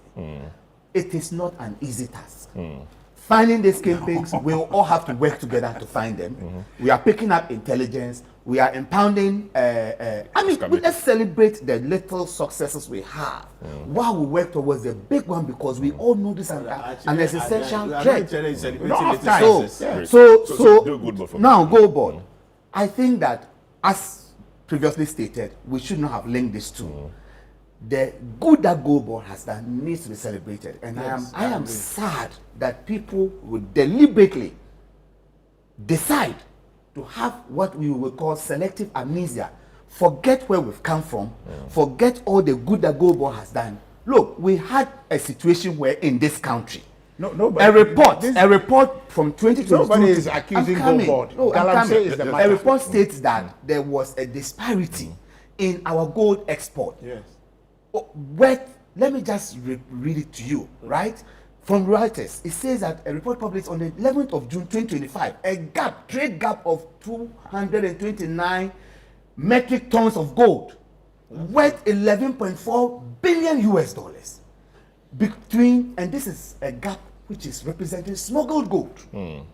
Smuggled gold from 2019 to Gold Board 2023. is dealing with that now. Gold Board is an innovative creation. It's the best And economic decision I that sitting here, policy I am, has I seen. feel, is faulting I us. feel very proud that I sat work. through that night to pass the Gold Board. Oh, I see. But when our colleagues walked out, Galamsey we are I talking about. feel very Talking so, about Gold Board, so I think I'm that just is the saying issue. that Gold Board is doing well. We commend them, making sure that we don't suffer that double jeopardy that you've talked Two about. seats and loss. But we are getting money from there. They are supporting NIMOS. They are supporting the fight. Let everybody know that Galamsey is existential. Very well. You should not So play you're politics not with it. talking about it. I am talking about it. Thank you. We are saying that the president. No, he wants to talk about it. Let's go to And it's very important for Ghana. I beg you, the name of God. I want to ask the two political parties. Whether they are committed. No. but we are Will you be willing to sign a joint pact? So we go out there because you've been creative. There's Let an me finish. existing one. No. There's an I beg, existing I need a pact. Please let me finish. I beg you. Let I him beg hear. you. I beg you. Okay, Let me. so will you Would the sign? two of you be willing to come on one round table? So we have a consensus on this. Yes. The big problem we have had fighting this thing is that you guys keep doing playing game. When he is in office, you go out there and then you so come. your question I is- said, will you be willing to? Of course, it's a Democratic Party. Akufo-Addo recommended that. It's the NDC. No. Akufo-Addo recommended that. Just 1 second on Galamsey. Okay. Can I do 1 second? One second on Galamsey. Akufo-Addo Yeah, recommended but on Galamsey, just one. Richard, sorry. And you go and campaign together. Sorry. On Galamsey, just one thing. Obviously, Galamsey was a problem when Akufo-Addo became president in 2017. And the record shows that in March 2017, he started working on it. He initiated a ban on small-scale mining. The Galamsey problem in 2025 is obviously worse than it was in 2017. Where is the ban on small-scale mining? Okay, let's move on. When we say it's worse, we should give indicators. Oh, you don't have the proof. Fair enough. I disagree. Because if you There's look at something happening. licenses that have been granted, We cannot say this way. If you look at the forest, if you are comparing last year to this year, that's fine. Not 2024. There was a 2017, that's fine. Thank you. You have to give us 5 No. Use indicators. Let's